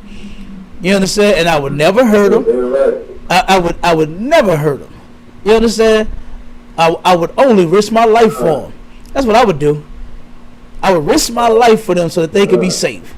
You know. So, but they don't do that in the church. Pastor don't give a damn about nobody in that church.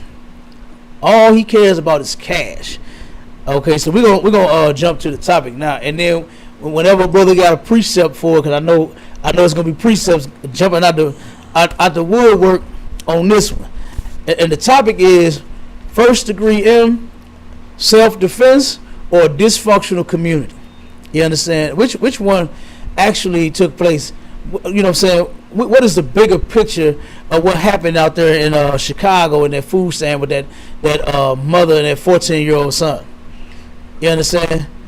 And when when General Hyman had did a class on it. Oh, 1 second, we got another question. Sister says, wait a minute, the brother made a comment. T-Tall 962 says a house built on sand is not a good foundation. I agree with you, T-Tall 962. Guess what? And you'll find out that the ISUPK is built on concrete. You understand? Solid ground. Okay? We got a solid foundation here. Okay? And whatever city you in, you can look us up. You understand? Or if you want, you can call. I can give you the information to the brother in your city.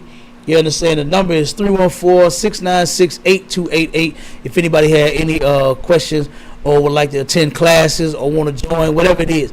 You understand? Or if you had any questions, wanted to have a discussion of whatever it is, you can call that number and I'll get with you on it. All right. And then the sister said, how do you know God is with you? Man, you know what? This is something that you can only feel and witness for yourself. You have to come in here in order to see and know that God is with you. See, Christians talk that talk, and Christians have been talking that talk for a long time. And boy, they can talk, and they can sing. Like, our people really think because the pastor can preach a nice sermon that you have the words, you don't even understand what he's. You have the words, you don't understand what he's saying. The song, just because the choir can sing such a, don't you know that niggas know how to sing? You understand? Niggas got the best voices ever. Okay, so just because you can sing, that don't mean God is with you. Just because you can shovel and run around the church like an idiot, that don't mean God is with you. The Bible tells you how to have God on your side. And that's by keeping the laws, statutes, and commandments. You understand? And if you come into the truth, you'll find that out. You'll find out how to obey the Lord and how to have God on your side. You understand? If you come into the ISUPK. So, but like I said, how do we know he's with us? Because we follow and obey everything that he says to do. That's how we know. All right. And see, we don't worry like you all do. You understand? We don't have to say, oh, Jesus, take the wheel when something happens. You understand? You know what? If I'm in the car, I'm driving this bitch. You understand? I'm steering this. I ain't praying to Jesus to steer the wheel. You understand? I'm doing it. You understand? That's how soldiers get down. You understand? That actually obey the Lord. We're not that silly and that stupid to where we gotta. What's that song say? Come on, woke me up this morning, started me on my way. He put food on my table. I ain't got the baby. I'm hungry. Make me something to eat, please. You understand? That's how I get breakfast going. If I know I gotta go to work, I get my ass up. I set the alarm clock for whatever time I got to get up. I take a shower. I do my you know what I'm saying, my hygiene thing, and then I put on clothes, and then I go to work. I'm not sitting. Oh Lord, you know how it is. You know, I get up and I handle business. You understand? See, we're not like you. You understand? To where you just you have no strength. You're actually weak. Christians are actually weak, man. You understand? When you want a car, you know what they do before they get the car? They pray for it. One of my aunts, she's a Christian, and my aunt. One second, Warrior. My aunt went to a car lot, and she took her what she called some blessed oil with her, and she said, I poured it all over them people's car. I said, why would you dirty up their vehicle like that? why is you putting oil all over their car? Why are you doing that? Just have the credit, have the down payment, and get the car. Like I don't understand that. You know what I'm saying? And then when it get repoed, now who took it? You know what I'm saying? Then the devil thought he had, but God got you went and paid the repo fee, and you got your car back. You know what I'm saying? That's how you do that. You know what I'm saying? But when the car get repoed, who did that? If the Lord blessed you with it, who took it from you? Y'all need to stop. Christianity is such an idiotic religion. You understand? Have you believing in magic? Cabal said it best. Have you believing in magic? Think you gotta pray for a car? You just get the car. You gotta pray for a job. We don't pray for jobs and cars and wives, and we get women. You understand me? That's what we do. I see something I want, I get. That's how you do it. You want a car, damn, you can afford it, get it. You want a house, you can afford it, get it. You gotta have prayer warriors come together. You standing in a circle outside these people's property, praying for them. You gotta lay hands on them.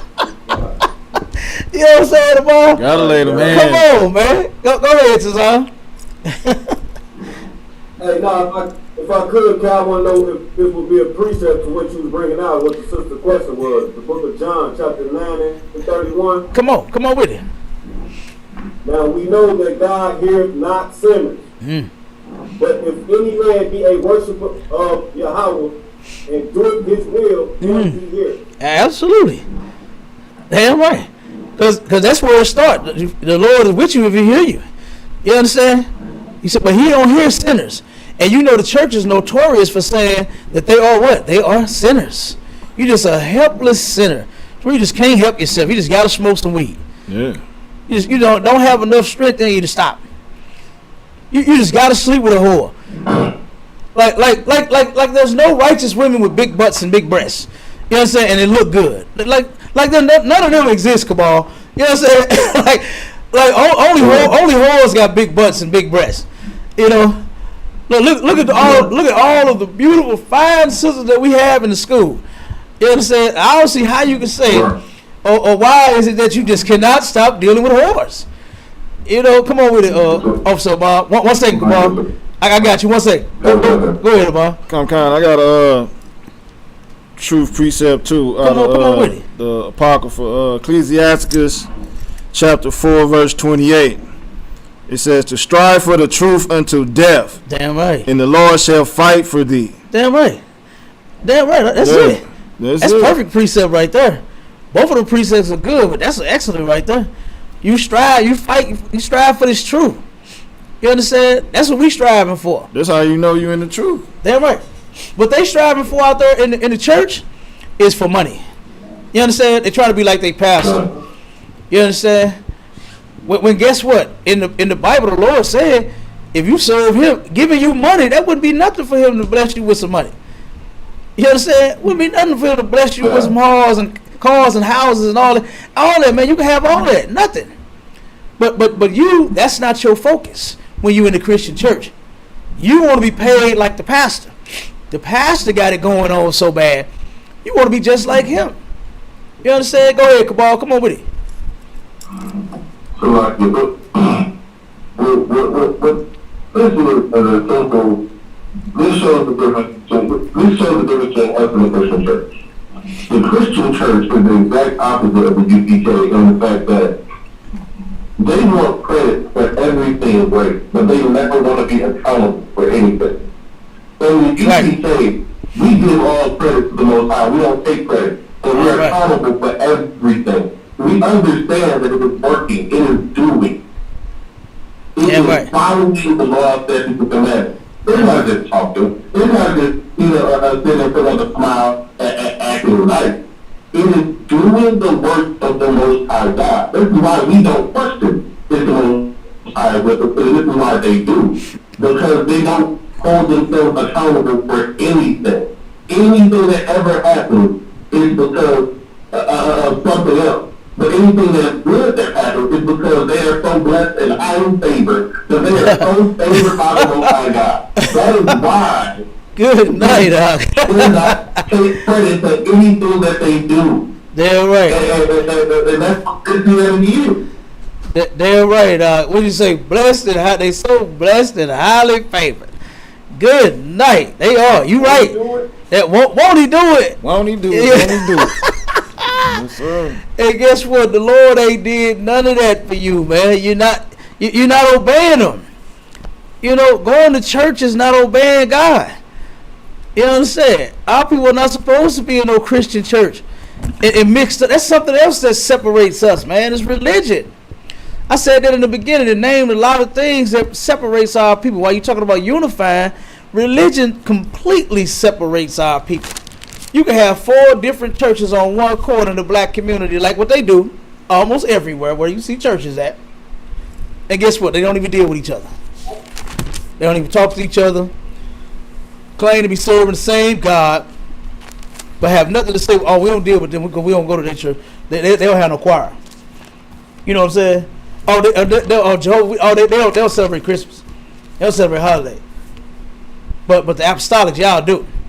You understand? All kinds of mess, man. Y'all confused. You understand? And religion, let our oppressors have that garbage back. Give them all their religions back. And you, black, Hispanic, and Native Indians, you come and you serve the Lord in the ISUPK. You understand? Under Commander Juliana. That's the only place where you're going to learn how to serve God at. It's a shame that a lot of our people out there in them churches, man, are sincere about the Lord. They sincere about Jesus Christ, man. But you know what they become? They become worse people by going to church. You turn around and you find out a more crafty and slick and disgusting way to disobey God and have an excuse for it. Hey, we're all sinners. We're all born into sin. You just can't help yourself. Jesus died for your sins. He didn't die for you to continue to sin. You understand? So they look like they are such lovers of God and such freaks for Jesus. You're a freak, all right. You understand? You're a freak, all right. But you don't love God the way you say you do. And you don't love Jesus. You don't follow Him the way that you're supposed to. It's in the Bible. You do what you want to do in that church. You eat what you want to eat. You sleep with whoever you want to sleep with. You do whatever it is you want to do. And we don't do that in the ISUPK. We do what God tells us to do. We obey it. We obey God. We worship Him and we serve our King, man. You understand? That's what the Most High sent Him for. Was for you to absolutely obey Christ. Because He was going to, and He did teach us how to obey God. The right way. Not the gospel way. You understand? By going to, when I'm saying gospel, I'm talking about the gospel music. by singing those songs. Talking about stomp. Right. Maybe I've been going through something that's really got me down. Yeah, you going through something, all right. You understand? You're getting punished by the Lord by not obeying him. You got damn right you going through something that's got you down. And it's a shame that the Christian church will never teach you what you need to be taught so you can get the hell up. Never. Come on with it, Abba. About to fire shots. Come on with it. Psalm chapter 50, verse 22. Right. Now consider this, ye that forget God, lest I tear you in pieces, and there be none to deliver. Woo, good night. Yeah. Maybe I've been going through something that really got me down. That's the Lord tearing you down when you forget God, when you don't obey him. That's in the Bible, man. Now, the Christian church make you think that God is just this giant teddy bear in the sky dressed in a Snuggie, buddy. You understand? And he just ready to hug and kiss you. No, he is not. No, he is not. And then you know something else that they say? Is that God is the same today and yesterday and forever. When did he change from that, Obama? No. When did he change from that scripture? Never. From tearing you to pieces when you don't obey him to now just do whatever you want and I don't care. Jesus died for it. That don't even make sense, man. You understand? The water word. That don't even make sense. Okay? So, and then one more question on the thing, and then we're going to get on the topic. I guess Max said, why you using the coarse language? If this is a man, Max, then grow some kahunas, okay? Be a man, all right? This ain't the worst thing that you've heard is a curse word. Like, stop. You understand? It's no sin to use a curse word, bro. You understand? I'm sure you curse too. Stop it. You understand? But yeah, back to the topic, man. That incident that took place out there in Chicago, where the whole everything was wrong about that incident, man. You understand? The brother and him being super emotional. You understand? But I'm with General Hyman on this when he said there's not enough evidence to make a determination of whether this was self-defense or not. You understand? And I agree. I agree totally. You understand? Because there was only a snippet of the incident. You know what I mean? It's just the part where things got escalated. And somebody decided on pulling out a camera and recording. But how did it get to that point? Something had to have been said. And I'm not saying that the sister deserved to be punched in the head. You understand? Because of what she said. You know what I'm saying? I'm also not saying that the brother needed to be punched shot, you understand, several times, all because he did punch the woman. But something did happen. And we don't have the full picture. You understand? And this is why this thing speaks to this situation being a dysfunctional black community, man. That whole situation, for whatever it was, if it was because he jumped you in the line, that's no reason to be arguing and going back and forth over. Nobody should be jumping anyone in any line. You understand? But that's no reason to turn around and fight over, the food. I'm pretty sure the food is probably good, but it wasn't that serious. Right. You understand? You got that article, right? They turned around once they got charged, right? Once the incident happened, the sister was texting the son, telling him to get the gun. Right? The mother turned. That's wrong, man.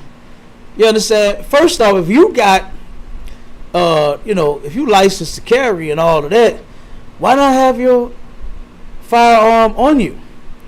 You understand? The sister was registered, had license to carry and all of that. Why didn't you have your firearm with you? You understand? All of my children, guess what? They know how to do. They go to the gun range. They know how to handle guns. They know how to shoot them and everything. But I'm not depending on my son to come save me. You understand? I'm going to save my son. I'm going to make sure that my son don't get hurt. That's what I'm going to do.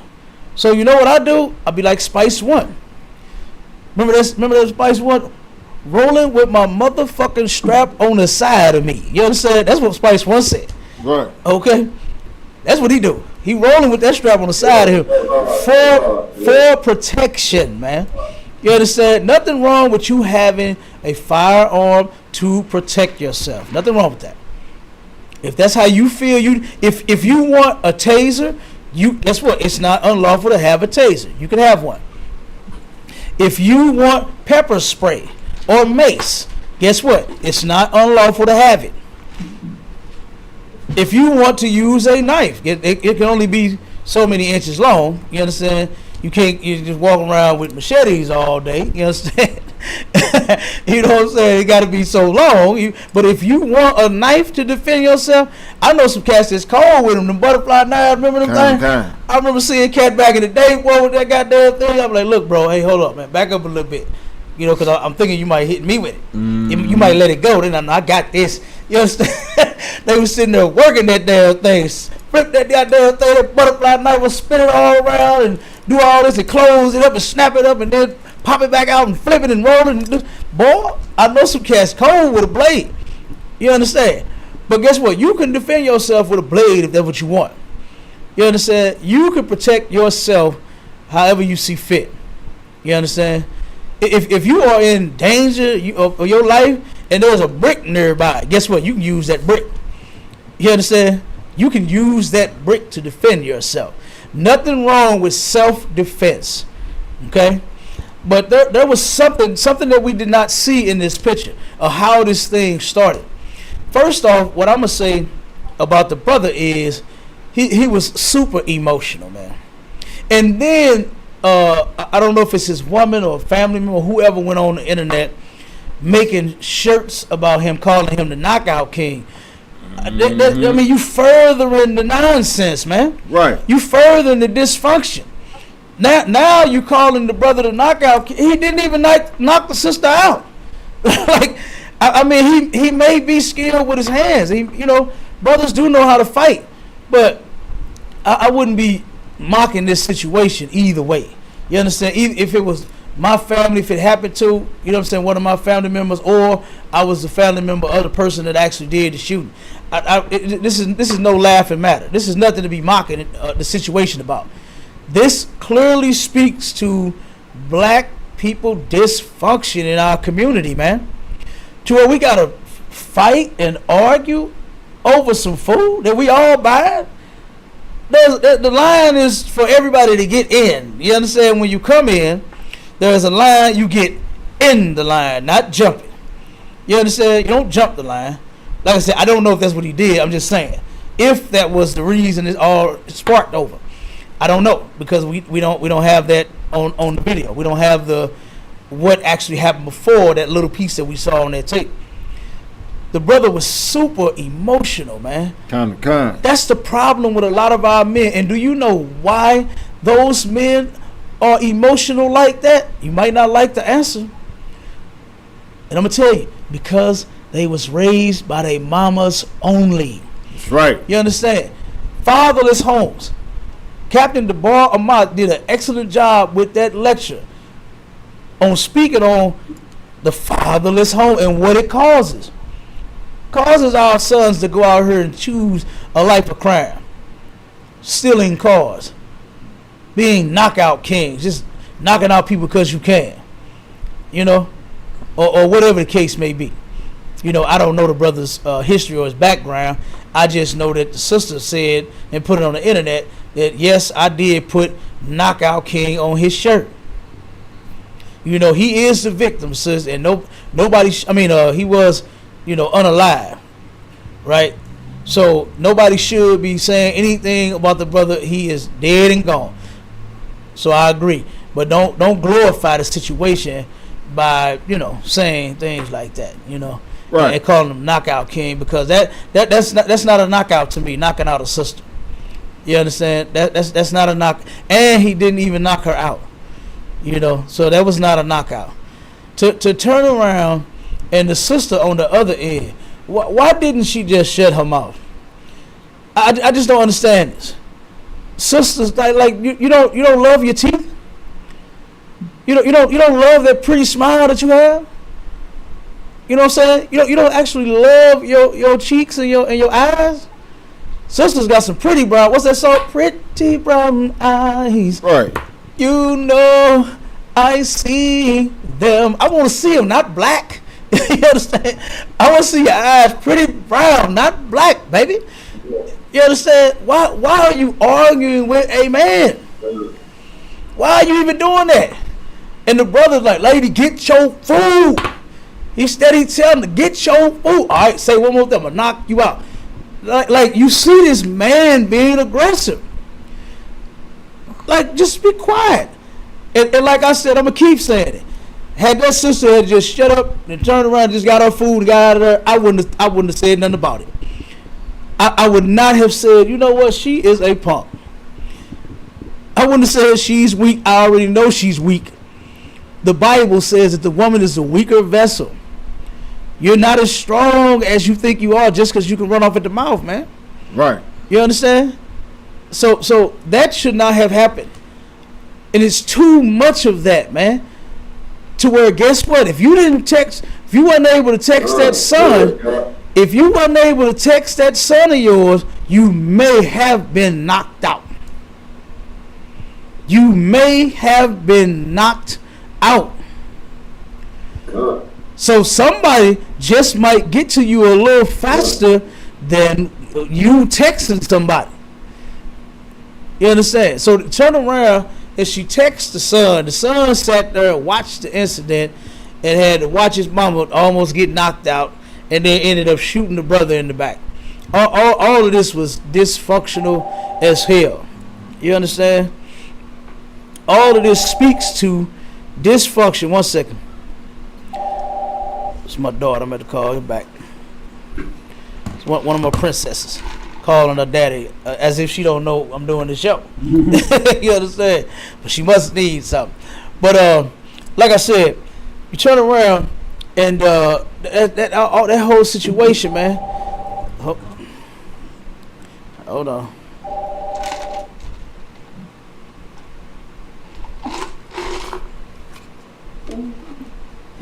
Yes, daughter. What? Huh?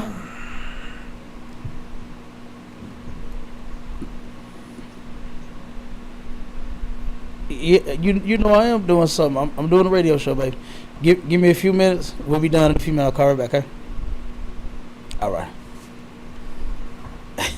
I told you she needs something. Mm-hmm. She blowing me up. You understand? That's some daughters of ours. Gotta love them. Gotta take care of them. You understand? Cause look, Cabal, he know. You understand? He got two beautiful little princesses and his little soldier. Mm-hmm. I know he getting big. You understand? Look, Officer Tazar got the little princess. You know, look, she be helping. She be working her butt off, boy. When she look at the lectures and at classes and everything, she be there. You understand? Helping her daddy, Officer Abad and his princesses and his little soldier. You understand? Like, you gotta love them, gotta take care of them, right? It killed me with that deadbeat shit. Where you see a deadbeat at? Black men are not deadbeats, man. Right. You understand? Black men are not deadbeats. But anyway, back to the point. The sister ended up after the little brother shot him in the back and he started to run. The mother tells him to keep shooting him. Keep shooting him until he is dead. That's sad. You understand? And you know what I do? I'm a whole man, right? And I got and it's the little brother, man. He could have shot his mama, man. You saw how nervous he was. You saw how he pulled it. He couldn't even get the gun out of his damn hoodie, man. He was trying, and he could have shot his mama, man. You understand? He could have shot somebody else. You know, because this little brother, he's not trained with no pistol. You understand? He's no. You understand? He should have never been put in that situation. You know, he should have never been put in that situation. The mother should have realized, wait a minute, my gun is outside. My son is outside. And it's just an argument. That's all it started off as. You can turn around and defuse the argument, man. Just say, all right, I'll get my food. Don't worry about it. All right, and just leave it alone. Because you are a woman arguing with a man.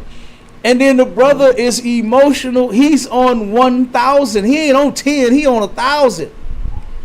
And he's being aggressive. He balling up his fist. You a woman. You understand? You a woman, sis. I understand that you're weak. You're the weaker vessel. You are. You're not as strong as us. That's why the Lord made us the protector. You understand? Because we are strong. You understand? You may be scared when somebody break in the house and you turn around. The woman heard first, because normally the man snoring like crazy and the woman got, I don't know, they got antennas. They always up. You understand? And that woman, they light sleepers, boy. And they turn around, baby, get up. Somebody in the garage, somebody downstairs. Yeah. And the man jump up and he gonna handle his business. Yes, sir. You understand? That's how it happened. The woman ain't getting up. Who the hell in my house? You understand? She calling that man. You know, she calling that man of hers to go handle his business and save her. Ain't nothing wrong with it. Damn right. So, and then, like I said, the sister, then she told the boy to unalive the woman that was laughing, the one that was laughing at the place in the restaurant. She told him, "Hey, pop her too." You know, that's crazy. Then they ended up fleeing the scene, go home, and then later on turn themselves in, right? So after that, they turned around and ended up dropping the charge. Go ahead and read that article. Come. Charges against mom and team son in Chicago restaurant shooting dropped due to emerging evidence. Keep going. Just read a little bit of it. Murder charges against a mother and her 14-year-old son, who authorities said was ordered by his mother to shoot a man at a Chicago restaurant, have been dropped. The Cook County State's Attorney's Office said it reviewed the case against Carlisha Hood and her 14-year-old son, and in light of emerging evidence, moved to dismiss charges against both. Okay, go ahead. Go to the next article. Okay, so they ended up seeing the video and saw what happened and said, you know what?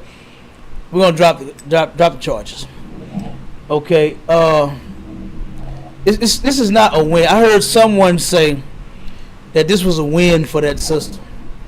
When no, it was not. This is in no way, shape, form, or fashion a win. You understand? When what it does is it speaks to the dysfunction in our community, to where we gotta argue and fight and unalive one another over a meal. We at these restaurants, you understand, most of them are owned by the other nations of people anyway. You had JJ's Fish and Chicken, right? The Arabs own JJ's Fish and Chicken. You had Hawaiian and Miami Grill. The Arabs own Miami and Hawaiian Grill. Right. You understand? So when we come in the line, instead of us saying, hey, shalom, brother, shalom, sis, you know, instead of us speaking, say, hey, what's up, bro? What's up? How you doing, sis? We got to argue about, I guess, what position we in line, or whatever they argued about. You know what I'm saying? Straight up. And the mighty Pharaoh 75 said, no black women see this as a win over black men. I agree that it's not a win, but I disagree with what you just said. I have heard them and had conversations with them myself. You understand? And I've heard them say, yes, this is a win. The sister won. That's what they're saying by the sister, you know, in that situation. Absolutely. And they dropped the charge. That's all I've been hearing is she won. That's all I've been hearing. I've heard men say that too. I've heard men say she won. This is not a win for the black community, man. You understand? Go ahead, Cabal. I think the biggest problem is we were thinking that way, right? We leave out what is the biggest problem, the biggest victim right now. Not even the man that's dead. Her child is now a murderer. Right. Her child now has to live with the knowledge that he took another black man's life for the rest of his life. Right. And she's proud of that. Yeah. She's happy about that. Yeah. She has scarred that boy for the rest of his life. Right. Because Absolutely. she ordered him to kill. She couldn't quiet down for just a minute. Now her son has a body on him. Like Right. this is insane. This is Slovakia. I got a precept real quick. Come on with it. The book of Hosea, chapter 4, verse 6. My people are destroyed for the lack of knowledge. Damn right. Because thou hast rejected knowledge, I will also reject thee. The Most High told us that we are destroyed because we don't know our law, statutes, and commandments. Right. Like, had they known the law, statutes, and commandments, had they not been told that the laws are done away with, had they taken some accountability of their own actions, then none of this would have happened. Damn right. None of this would have happened. Absolutely. Had they had one line out of his foot. That's Absolutely. That's right. Come on with it. Get that to love your neighbors as yourself. Come on, Sazan, you got it. Did you freeze up? Oh, I think the brother froze up. Oh, come on with it. You got it. No, I'm too out. Go ahead. I'm too out. Hey, what the brother bringing out with that hard ass headpiece on? Oh man, you know, now that he got his first kill, you know, it's easy to get your neck. You know, right. He might Right. kill after this, man. Up there Right, Chicago, man. Little young, he might become a killer, man. Absolutely, hey, look, Officer Abad taught that in class last week. He said that. He said this could be the start of him continuing on. You understand? And by them glorifying it, you understand, saying that this was a win. This was not a win, man. This was a damn shame. This is a shame that you gotta argue over a goddamn hot dog. Damn, you want something to eat? Damn, bro, you hungry? You want a meal or something? I ain't finna argue with you over no damn food. Right. You know what I mean? I'll feed a brother or a sister, man, before I sit here and argue with you in a line, you understand, over whatever it could have been over. Don't they say food satisfy you? Sometimes food calm you down a little bit, boy. You get some good food. You understand? You get some good food. You just might be hungry and starving and everything, but boy, as soon as you eat, be like, oh, I'm cool, I'm good. Nah. You know what I mean? All I need is something to drink. You know what I'm saying? You get you something to drink, flush it all down, man, and then you can go lay back and relax. You understand? This is not a win. You understand? This is not a win, man. This is an L for the black community, man. You know, because we're not supposed to be arguing and fighting over food. And being in a line, whatever happened. You know, we're not supposed to be arguing and fighting over these issues. Gentleman Hyman said it so well. He said that we need to choose kindness over cruelty, man. Black folks, we really think that black people was in Popeye's line fighting because the damn chicken sandwich is just that good. I done heard so many people say that the sandwich is not that good at all. You understand? It's not that the sandwich was just so good that I had to knock the person out in front of me to get mine first. I done seen videos, bro, where they was smashing each other cars in the drive-thru to get the damn chicken sandwich. I done seen them bumping cars, hitting each other cars in the line now, because whatever the hell it was, I don't even know why they were doing that. Right. But I saw it on video.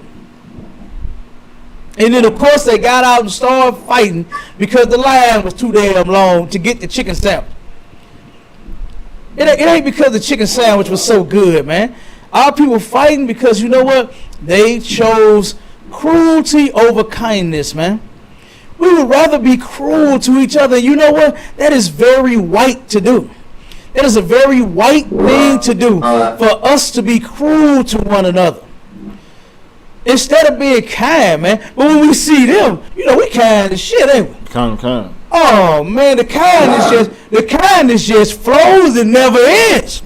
Let me tell you something, man. I remember when Radio Shack was was open. This was a little bit before I ended up coming into the truth. I started realizing that we had some issues, man. We had some real problems in the black community.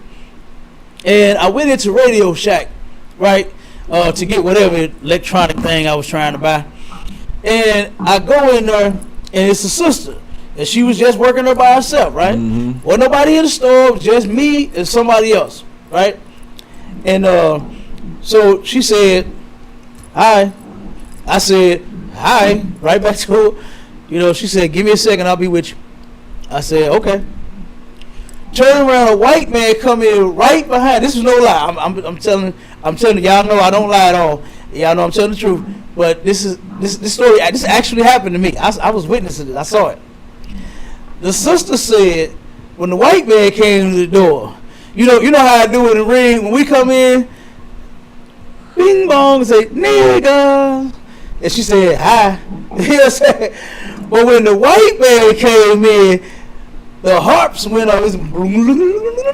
Right. And she turned around, boy, had the biggest Kool-Aid smile on her face and said, oh, hi, welcome to Radio Shack. My name is Tiffany. Give me 1 second. I'm with a customer. I'll be right with you in just 1 second. Don't leave. I got you. I said, whoa, wait a minute. Dang. Wait a minute. When I walked in, it said, nigga. Right. But then when the white man walked in, the harp started playing. The angels in heaven started playing. Right. You understand? And the sister gave him the whole Radio Shack ring. Huh? Man. I asked her, this is no lie. I said, whoa, sis. I said, what happened? I said, why didn't I get that when I came in the door? She said, I said hi. That's what she said. I said hi. I said, you know what? You did. All right. You know, and I got up out of there, man. I would have got my electronic from somewhere else. But I knew that, guess what? Our people had a problem, man. We had a problem. We love them people, man. Oh, we love them. We love them with all our heart. What did Anita Baker say? What did Anita Baker say? With all my heart, I love you, white people. You know what I'm saying? That's what go through most of our people's mind, man. They love white people, but then when they see a nigga, they don't have that same energy, man. They choose cruelty.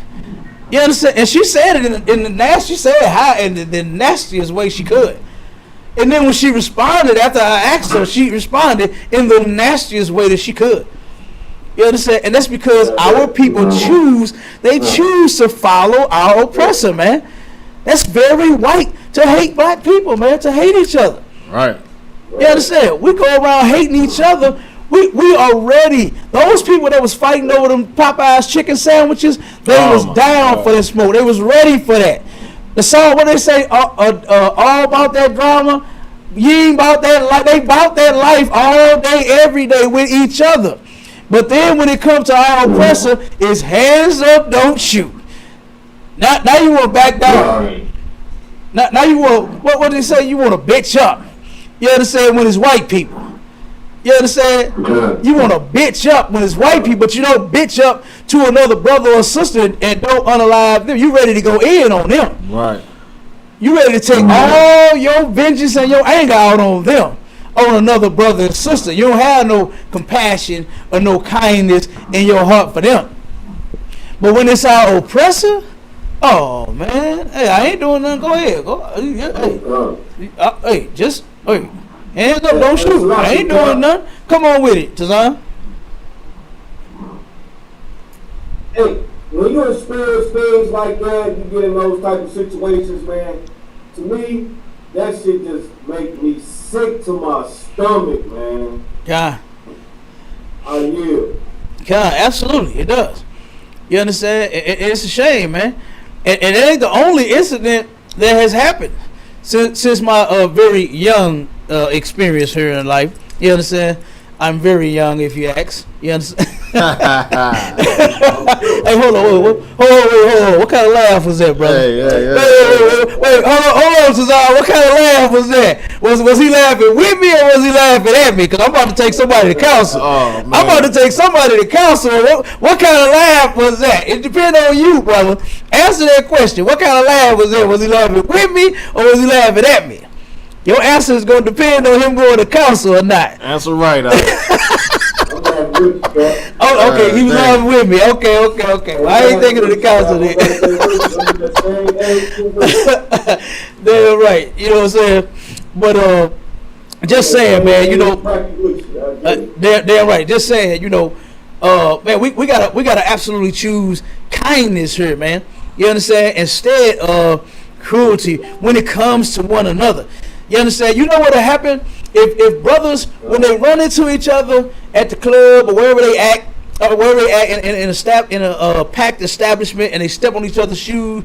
If both brothers would turn and say, "Oh damn, my bad, bro," you know, "Oh my fault, man, I'm sorry, Salakia," you know what I mean, "Forgive me, brother," you know what I'm saying? If both would turn to do that, I know you didn't want your new J's or your new white shoes.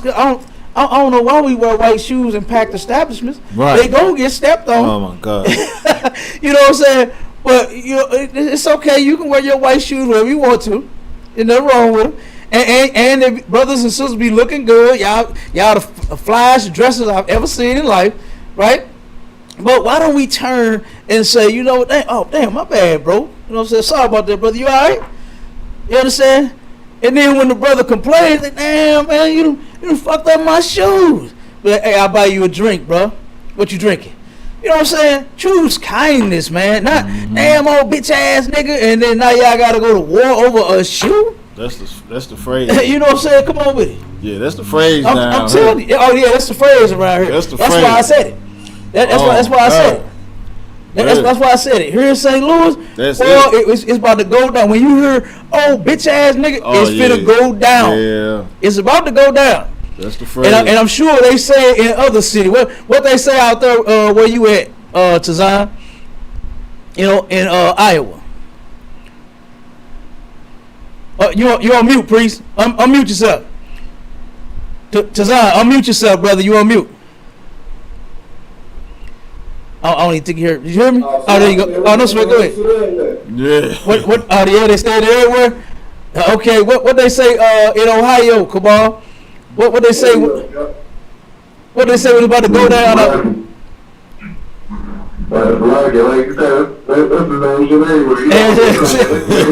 It's everywhere. You understand? It's about to go down. Two men about to fight over whatever it is, and this old bitch ass nigga is about to go down. Yeah. You understand? Guess what? We need to stop that, man. You understand? We need to stop that. You ain't got to go in on your brother because you ain't got to fight and kill each other over no shoes, man. You know? You at the club. There's a bars, plenty of drinks. Niggas like drinks, man. You understand? When the brothers say, "Damn, bro," because I done seen that in the club before. "Damn, bro, you just fucked up my shoes." And instead of arguing with them, just say, "All right, brother, I'll buy you a drink, man. Is that okay? What you drinking, bro?" And you know he gonna drink something that he wasn't finna buy that night. You know what I'm saying? It's going to be expensive. He want that Remy. He wants some Remy. Bob said he wants some Remy. Look, you go to the club with a bar, you know, to get him some Remy. Yes, you know what I'm saying? Get a bar some Remy. Yeah, you hear me? So get the brother a Remy. You done stepped on his shoes, man. And guess what? We both get to live. And we ain't got to crack each other's jaw. You understand? Because we chose kindness, man. We ain't got to go to war, man. Right. You understand? We don't have to go to war with each other. Go ahead, come on. And you right, just make come on. Exactly. Hey, ain't that what the Bible say? That's right. Ain't that what the Bible say? If you got an art with your brother, go to him and him alone, man. And you only find this being done in our school.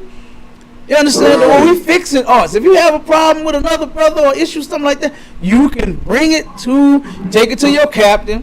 Yep. Your captain will take it to the generals, and y'all can solve it. We can work it out versus trying to unalive each other. eventually, because that's what it'll come to. You understand? Because ain't no man trying to be no punk. Ain't no man for the back. Not no real man. You understand? Ain't no real man for to turn around and let you just unalive him. That ain't finna happen. You know, but the situations and things that we have in the hood can get solved if our people understood that we should mean more to one another than a goddamn pair of shoes. You understand? 3 brothers almost unalived one of my cousins, man. Turned around and had a car accident. I believe it was on Grant. The 3 brothers in the car that caused the accident hit my cousin. Didn't have no insurance.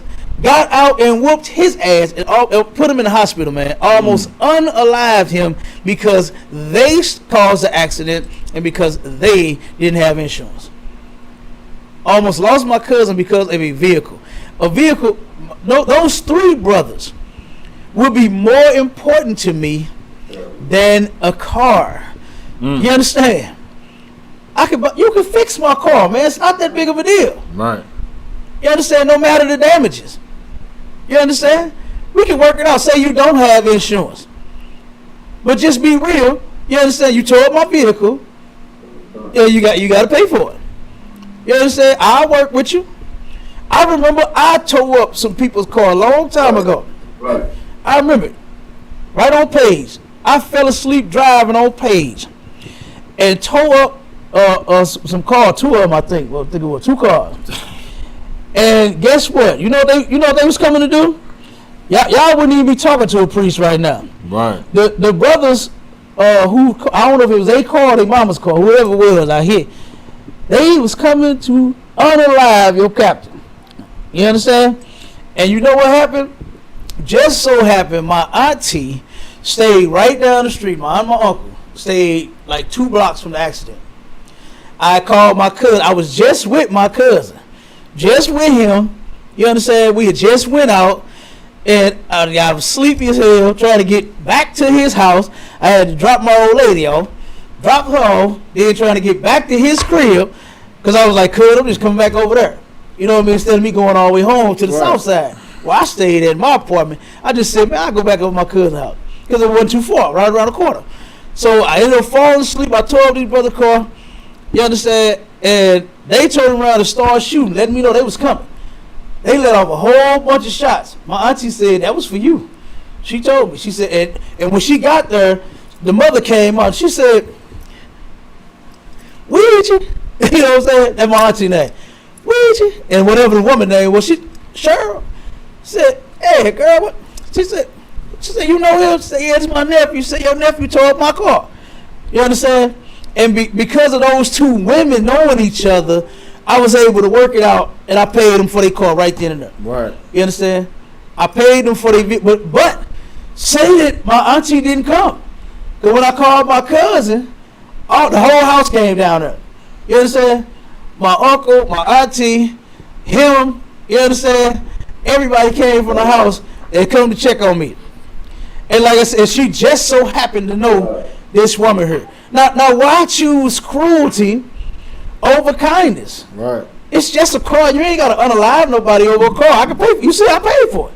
Right. You understand? The brother said, he told me what they wanted for their car. I paid them right then and there. I had the cash money in my pocket. You understand? I ain't gonna tell you how I got the cash, but you know, I was rich in the world. You understand? Yeah, you hear me? but look, like I said, if it wasn't for those 2 women knowing each other, it could have went the other way. She told her, she said, I'm going to tell my sons not to come around her. She said, because that was them shooting. She said, they was finna come and unalive your nephew. She was straight up honest with my auntie. Showed her. She said, but we're going to fix this right here. You understand? So we ain't going to do that. You know? So, but just saying, but why would that even be on your mind anyway? Right. You understand? To where it's just a car. I mean, you want to, like, it's not even something that I see worthy of sitting in prison over a car. Like, you know what I mean? A car accident. It was an accident. It's called an accident for a reason. I accidentally fell asleep and I accidentally tore up your shit. Like, it was an accident. You understand? But then being unalive, it happens so. Oh my God, they. Bob, can I? I don't even want. Brother, you be talking all day. If I start having you talk, No. you understand? If I start having you lay down situation, boy, you'll be here all. We'll be ran a 48-hour radio show of all the brothers and sisters that get unalived here for man, so many cruel reasons, man. If we would just stop some of these things that we are doing, it'd be so many of us around here. It'd be less funerals. You understand? Less STDs. Less all kinds of things, man, in the black community, man. Less children being molested.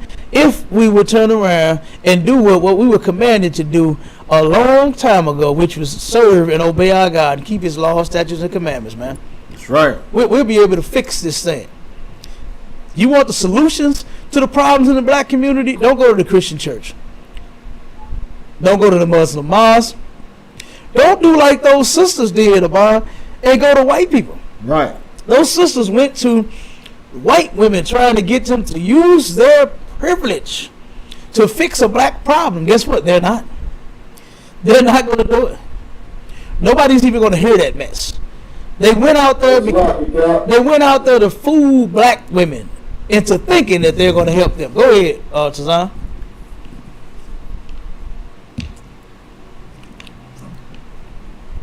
Go ahead, like you got it. Come. Hey, like you said, don't choose Muslim mosque and all that. In the Muslim mosque, Christian church, Damn all right. these religious entities. Damn right. Cruelty. Yeah.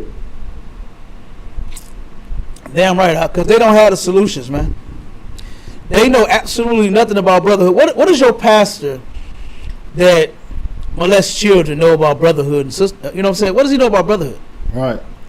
What does a man that sleeps with another man's wife know about brotherhood? What does a man that, what does a woman know that will sleep with another man and she has a man? What does she know about sisterhood? You understand? What does a drug dealer know about brotherhood? What does a gangbanger know about brotherhood? Nothing. The only way you're going to learn it is if you come up under Commander General Yohana and ISPK and absolutely learn what it is to be a brother and how to treat. More importantly, you're going to learn how to treat a brother or a sister in here. Not just how you going to get treated. Because we know you Negroes is good for running your mouth about how somebody's supposed to treat you. How you want to be treated all the damn time. But you miss how you're treating other people, man. Both of them should have turned around and realized that, wait a minute, would I want somebody hollering at my mother or my woman like this if my woman was in an establishment by herself? Would I want another man threatening to knock my woman out? You understand? When all she did, the argument shouldn't have, whatever you disagreed about, a disagreement shouldn't have to turn to physical. You should be able to disagree for whatever the reason, and then after that, leave it alone. You understand? And then that way you can get your food, he can get his food, and everybody can go home unharmed. Especially not unalive. This was not a win, man. Losing another brother, almost losing the woman and the 14-year-old. You understand? That was a big L. Now they're telling her you got to get out of Chicago, because somebody is going to end up hurting you. You understand? Somebody is going to end up trying to hurt that sister and that brother. Like, now you got to turn around and live in fear for what you did. When all the sister was concerned about was her damn self. Read that article, Avon. We're going to read this and then we're going to get up out of here. Mother sues city of Chicago after murder charges were dropped against her and her son. Keep going. A Chicago mother who was accused of telling her teen son to shoot a man at a fast food restaurant is suing the city and arresting officers. Carlisha Hood, 35, was held on a $3 million bail after she was charged last week with first-degree murder and contributing to the delinquency of a minor. Right. Keep going. She said, Wait. This is the killer part right here. And Cabal touched on this too. You understand? Now just pay. I want you to say this several times, brother. I'll read it, and then I'm gonna stop you, and I'm gonna have you read it again, and I'm gonna have you read it again, and you read it again. Read it, brother. She said, I've experienced pain in many ways. Read it again. I've experienced pain in many ways. Read it again. I've experienced pain in many ways. Did she say me and my son? No. Did she even say her son? That's the one who gonna have. He 14. He 14, man. I look at my 9-year-old. I look at my 7-year-old. I look at my 19-year-old. You understand? Like what would they be thinking in this type of situation? They're kids. They young. You understand? They young. They don't have the mind of a soldier just yet. They little soldiers, but they ain't big soldiers yet. They ain't there yet. And I wonder what would they be thinking? What did he go through? And she said, "What again?" I've experienced pain in many ways.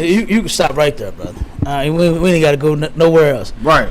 I have experienced pain in me. This little brother is going to be reminded of his mother telling him, keep shooting him until he dead. You don't know if he gonna. I know a lot of people that say, man, I have nightmares about that all the time. Different events that happen to them that turn around and cause them trauma or shock. To where they say, I think about it all the time. I can't get it off my mind. You don't know if this little brother is going to be able to get this off of his mind where it don't affect him later in life. Or even right now in life. Just think about the people that don't like what took place. That might say, you know what? Might meet him. Oh, you that nigga that shot that dude for nothing. That might happen. Oh God. That could happen, man.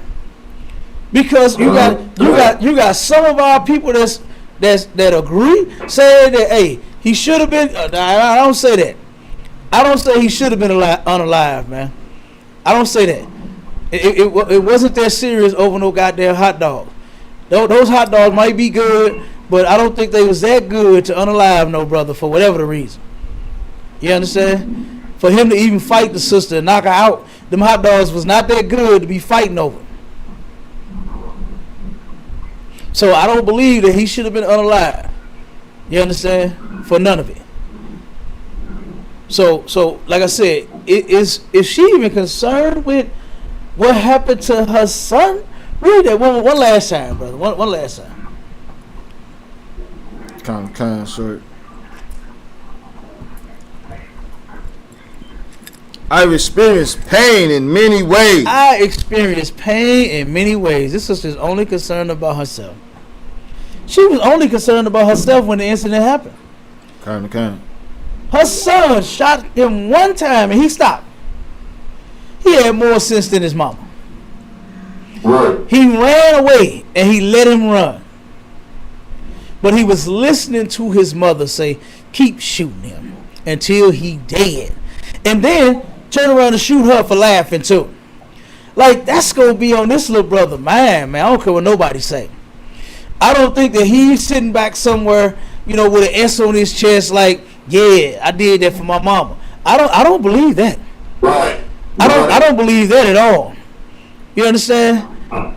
I believe that young man is probably experiencing some what they call like self-guilt. You understand?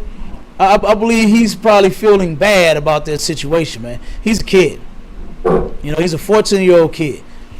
I could tell he was scared. I could tell he was scared the way he pulled that gun out of. He couldn't even get it out, man. He was nervous as hell. You understand? So I know that little brother is experiencing some things. I'm pretty sure he's going through something, man. Not just his mother. You text him and told him to get the gun. You told him to text. You text him to get the gun instead of just realizing, you know what, my son in the car, and this is a man right here that's trying to fight me. You know what? It ain't even that serious. I'm gonna just get my food and get out of here. That's what she should have did, but she didn't, because guess what? We choose being cruel to each other versus being kind. Go ahead, Cabal. So that boy is going to need therapy. Oh yeah, He is absolutely. going there. Because like you were saying, that, you know, it's a difference to where if he had to do it and his mama's life was literally in danger, right? So then you can feel like the hero. You can't feel like the hero shooting a man running away from you. You can't, that's the difference between killing and murder. Right. Like, and in your soul, you know the difference. If you kill and have to defend yourself, you feel clean about that. Right. Right? But when you murder, you carry that stain. Yeah. And that boy, and like you just said, she is concerned about herself. Yeah. And herself alone. Yeah, that money ain't to get my son therapy because of the situation. That money ain't to, you know what I mean, a situation. That's because she want to go on shopping spree. Yeah. She want to get paid for her again. Yeah. You know what I'm saying? Yeah. It was about her. And it was about her in the beginning. Because she wouldn't walk away. She had to call her son.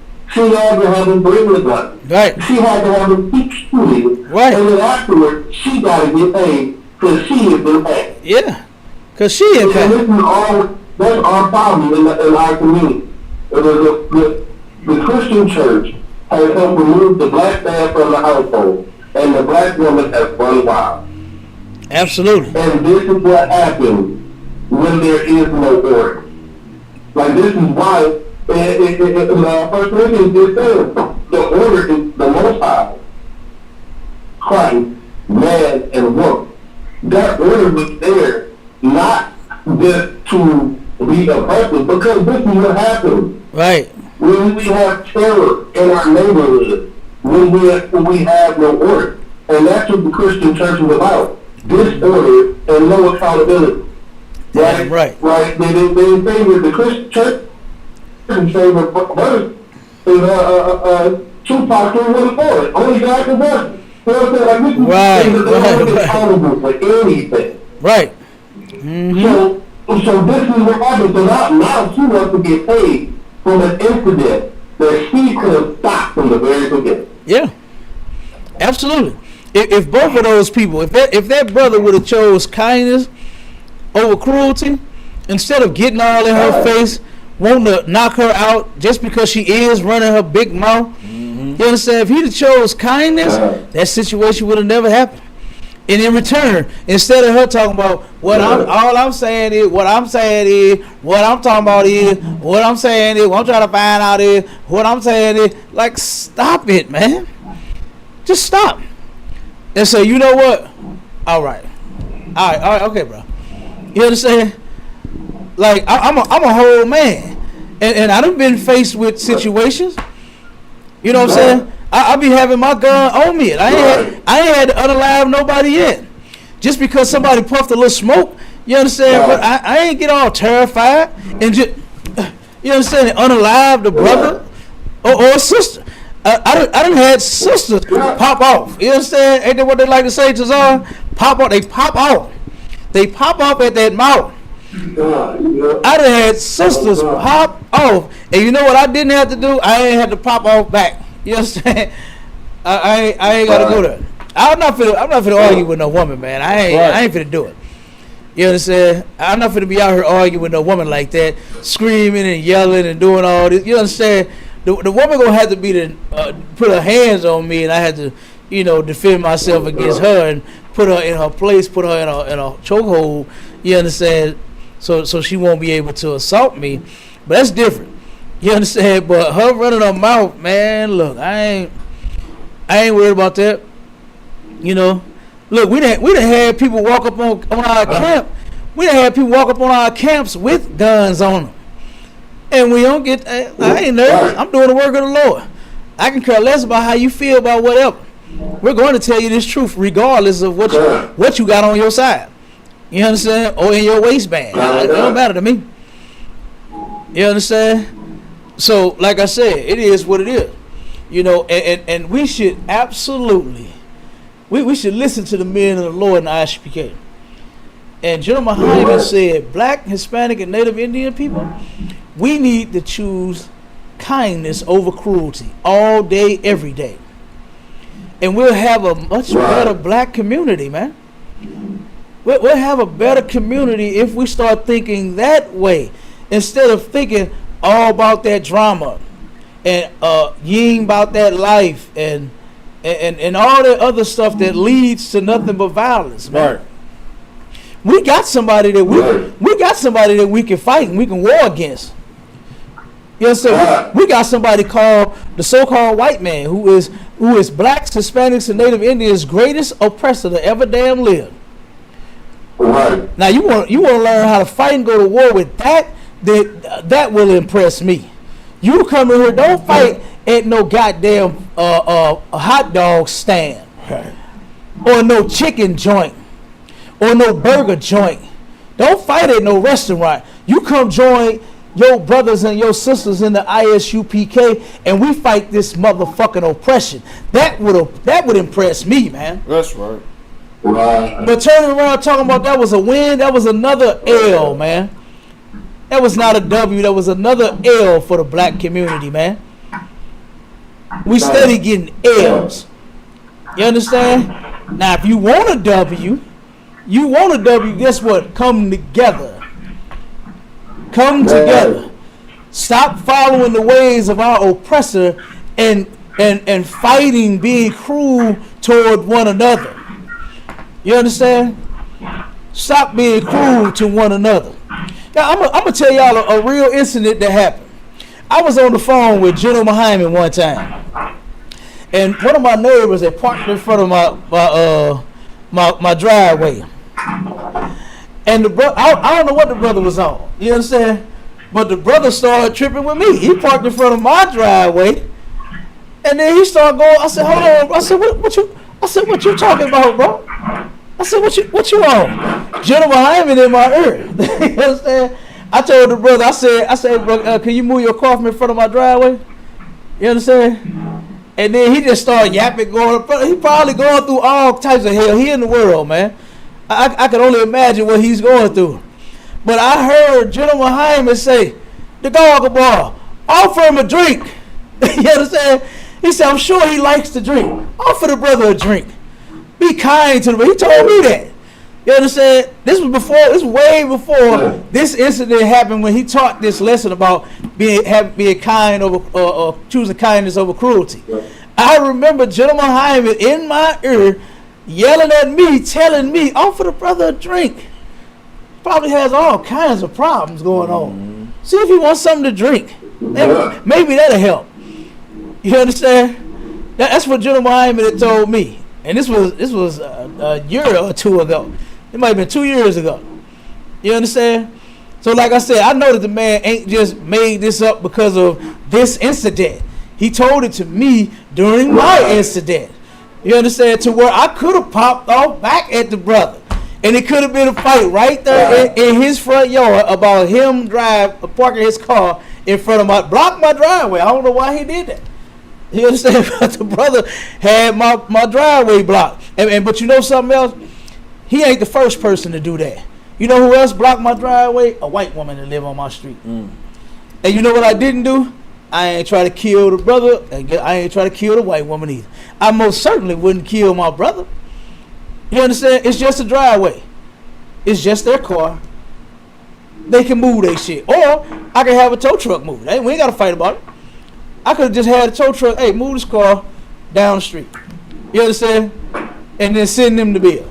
You understand? That's how they could have went. We ain't got to fight. I ain't got to kill you over a car or you blocking my driveway. Now, you know what? Because of General Hyman yelling in my ear, making sure that I chose kindness over cruelty and did not get into it with my brother. You know what the young man do now when he see me? He speak to me. You understand? He speak. He speak. He don't block my driveway. We don't have no problems. You understand? We don't have no issues. You know, he live in his house. I live in mine. He ain't messing with my belongings. I ain't messing with his. The brother see me. He be like, "What's up, bro?" You know what I'm saying? I be like, "What's up? Shalom." You understand? Just like that. So, like I said, you can learn something from the men in the ISUPK. That's right. Do anybody want to bring anything else out before we close? Anybody want to bring out any scriptures, any precepts? Go ahead. Come on with it. I was going to get. I'm gonna have a precept. Come on with it. It's great. It's so I can't put it up exactly, but that reminded me of the scripture where it says, "If at all possible, be at peace with all men." Right? Damn right. Like we know how to be at peace with our oppressors, right? We know how to do that, but we need to start. What we need to learn is how to be at peace with brothers and sisters, how to be at peace with our own people, right? Because that's what we teach in the ISUPK. In the ISUPK, we teach how to move in this world so that you can be at peace with all men. And it also involves another scripture, you know what I mean? If thy ways please the Lord, even thy enemy will be at peace with thee. Right? So what we teach in here is how to be at peace, how to keep that peace. And that's the thing that's so missing in our community. Right? We know how to fight. We know how to go to war. We don't know how to be at peace. And outside of the ISUPK, there's nowhere that so-called black Hispanics and Native Americans will ever learn how to be at peace. Damn right, huh? Damn right. Absolutely. You're right. We should turn around and be seeking peace with one another. You understand? When we see each other, when we at a hot dog stand, let's seek peace. See each other, say shalom, shalom, brothers, shalom, sis. You understand? Big up each other. You know, don't try to go to war with one another over no hot dogs. Because guess what? I'll buy you one. I'll buy you a plate. We ain't got to fight about it. You short on the change. Guess what? You ain't got no money at all. You can come in the restaurant and say, "Excuse me, brother. You see me? You see Captain the Goggle Boy at any restaurant. You can see me. You can ask me. Even if I ain't in the restaurant, I'll still buy you something to eat." We ain't got to fight about it, man. We ain't got to get no guns about it. We ain't got to argue. You ain't got to tell me to shut my mouth and get my food. I ain't got to sit here and argue back with you. You know? We can turn around and we can fuck around and sit down and eat together. You know what I mean? We can turn around and eat together if that's what you want to do. You know what I be getting sometimes here, and I know you witnessed that too, Cabal, being here in St. Louis. So a lot of our people be begging for money and be lying, boy, talking about their house caught on fire, and they car ran out of gas and all they want is a damn beer. You know what I mean? And I stop them and tell them, you know, I said, what you want out of here, bro? You want to burn something? Yeah, that's actually what I want. I said, well, guess what? You know what? All you had to do is tell me. I said, I'll drink with my brother, man. What you want? I got you. I done did that so many times. You know what I mean? Do I stop them from having to lie to me? Cause you ain't got to lie to your brother. You ask me if you want a beer. It's not unlawful to buy and drink beer. You know what I'm saying? If that's what you want, then guess what? What you drink? I got you. And we can have a drink together. Nothing wrong with that. You know? So like I said, we have to actually show our people that we there for them in every single way possible.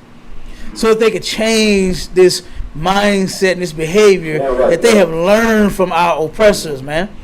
You understand? If you down and out and you need something, the men that have it should turn around and be able to help supply it. You understand? If they need clothes. Matter of fact, on the 18th of August, we're going to have a big food and clothes drive here. So we're going to give away a ton of food and a bunch of clothes, you understand, to our people that need them. And we're going to end up having camp that day as well. You understand? and it's gonna be right down the street at the Ruth Porter Mall Park. You understand? And we're gonna put the address on the flyer to the brother DMG making the flyer for it right now. You understand? So and with that, if ain't nobody else got nothing else to drop, we're gonna go ahead and get out of here. Choose kindness over cruelty any and every day. You understand? So that we can start fixing the things that are wrong in the black community. Go ahead, Doc. Oh, Most High Christ. Damn right. And with that, Shalom Israel. Shalom Akim. Yahweh Shemel Shabakatham.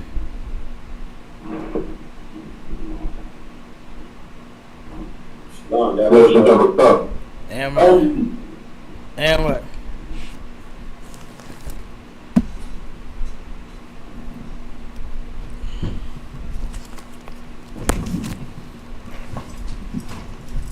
I gotta see what's up with the Facebook and what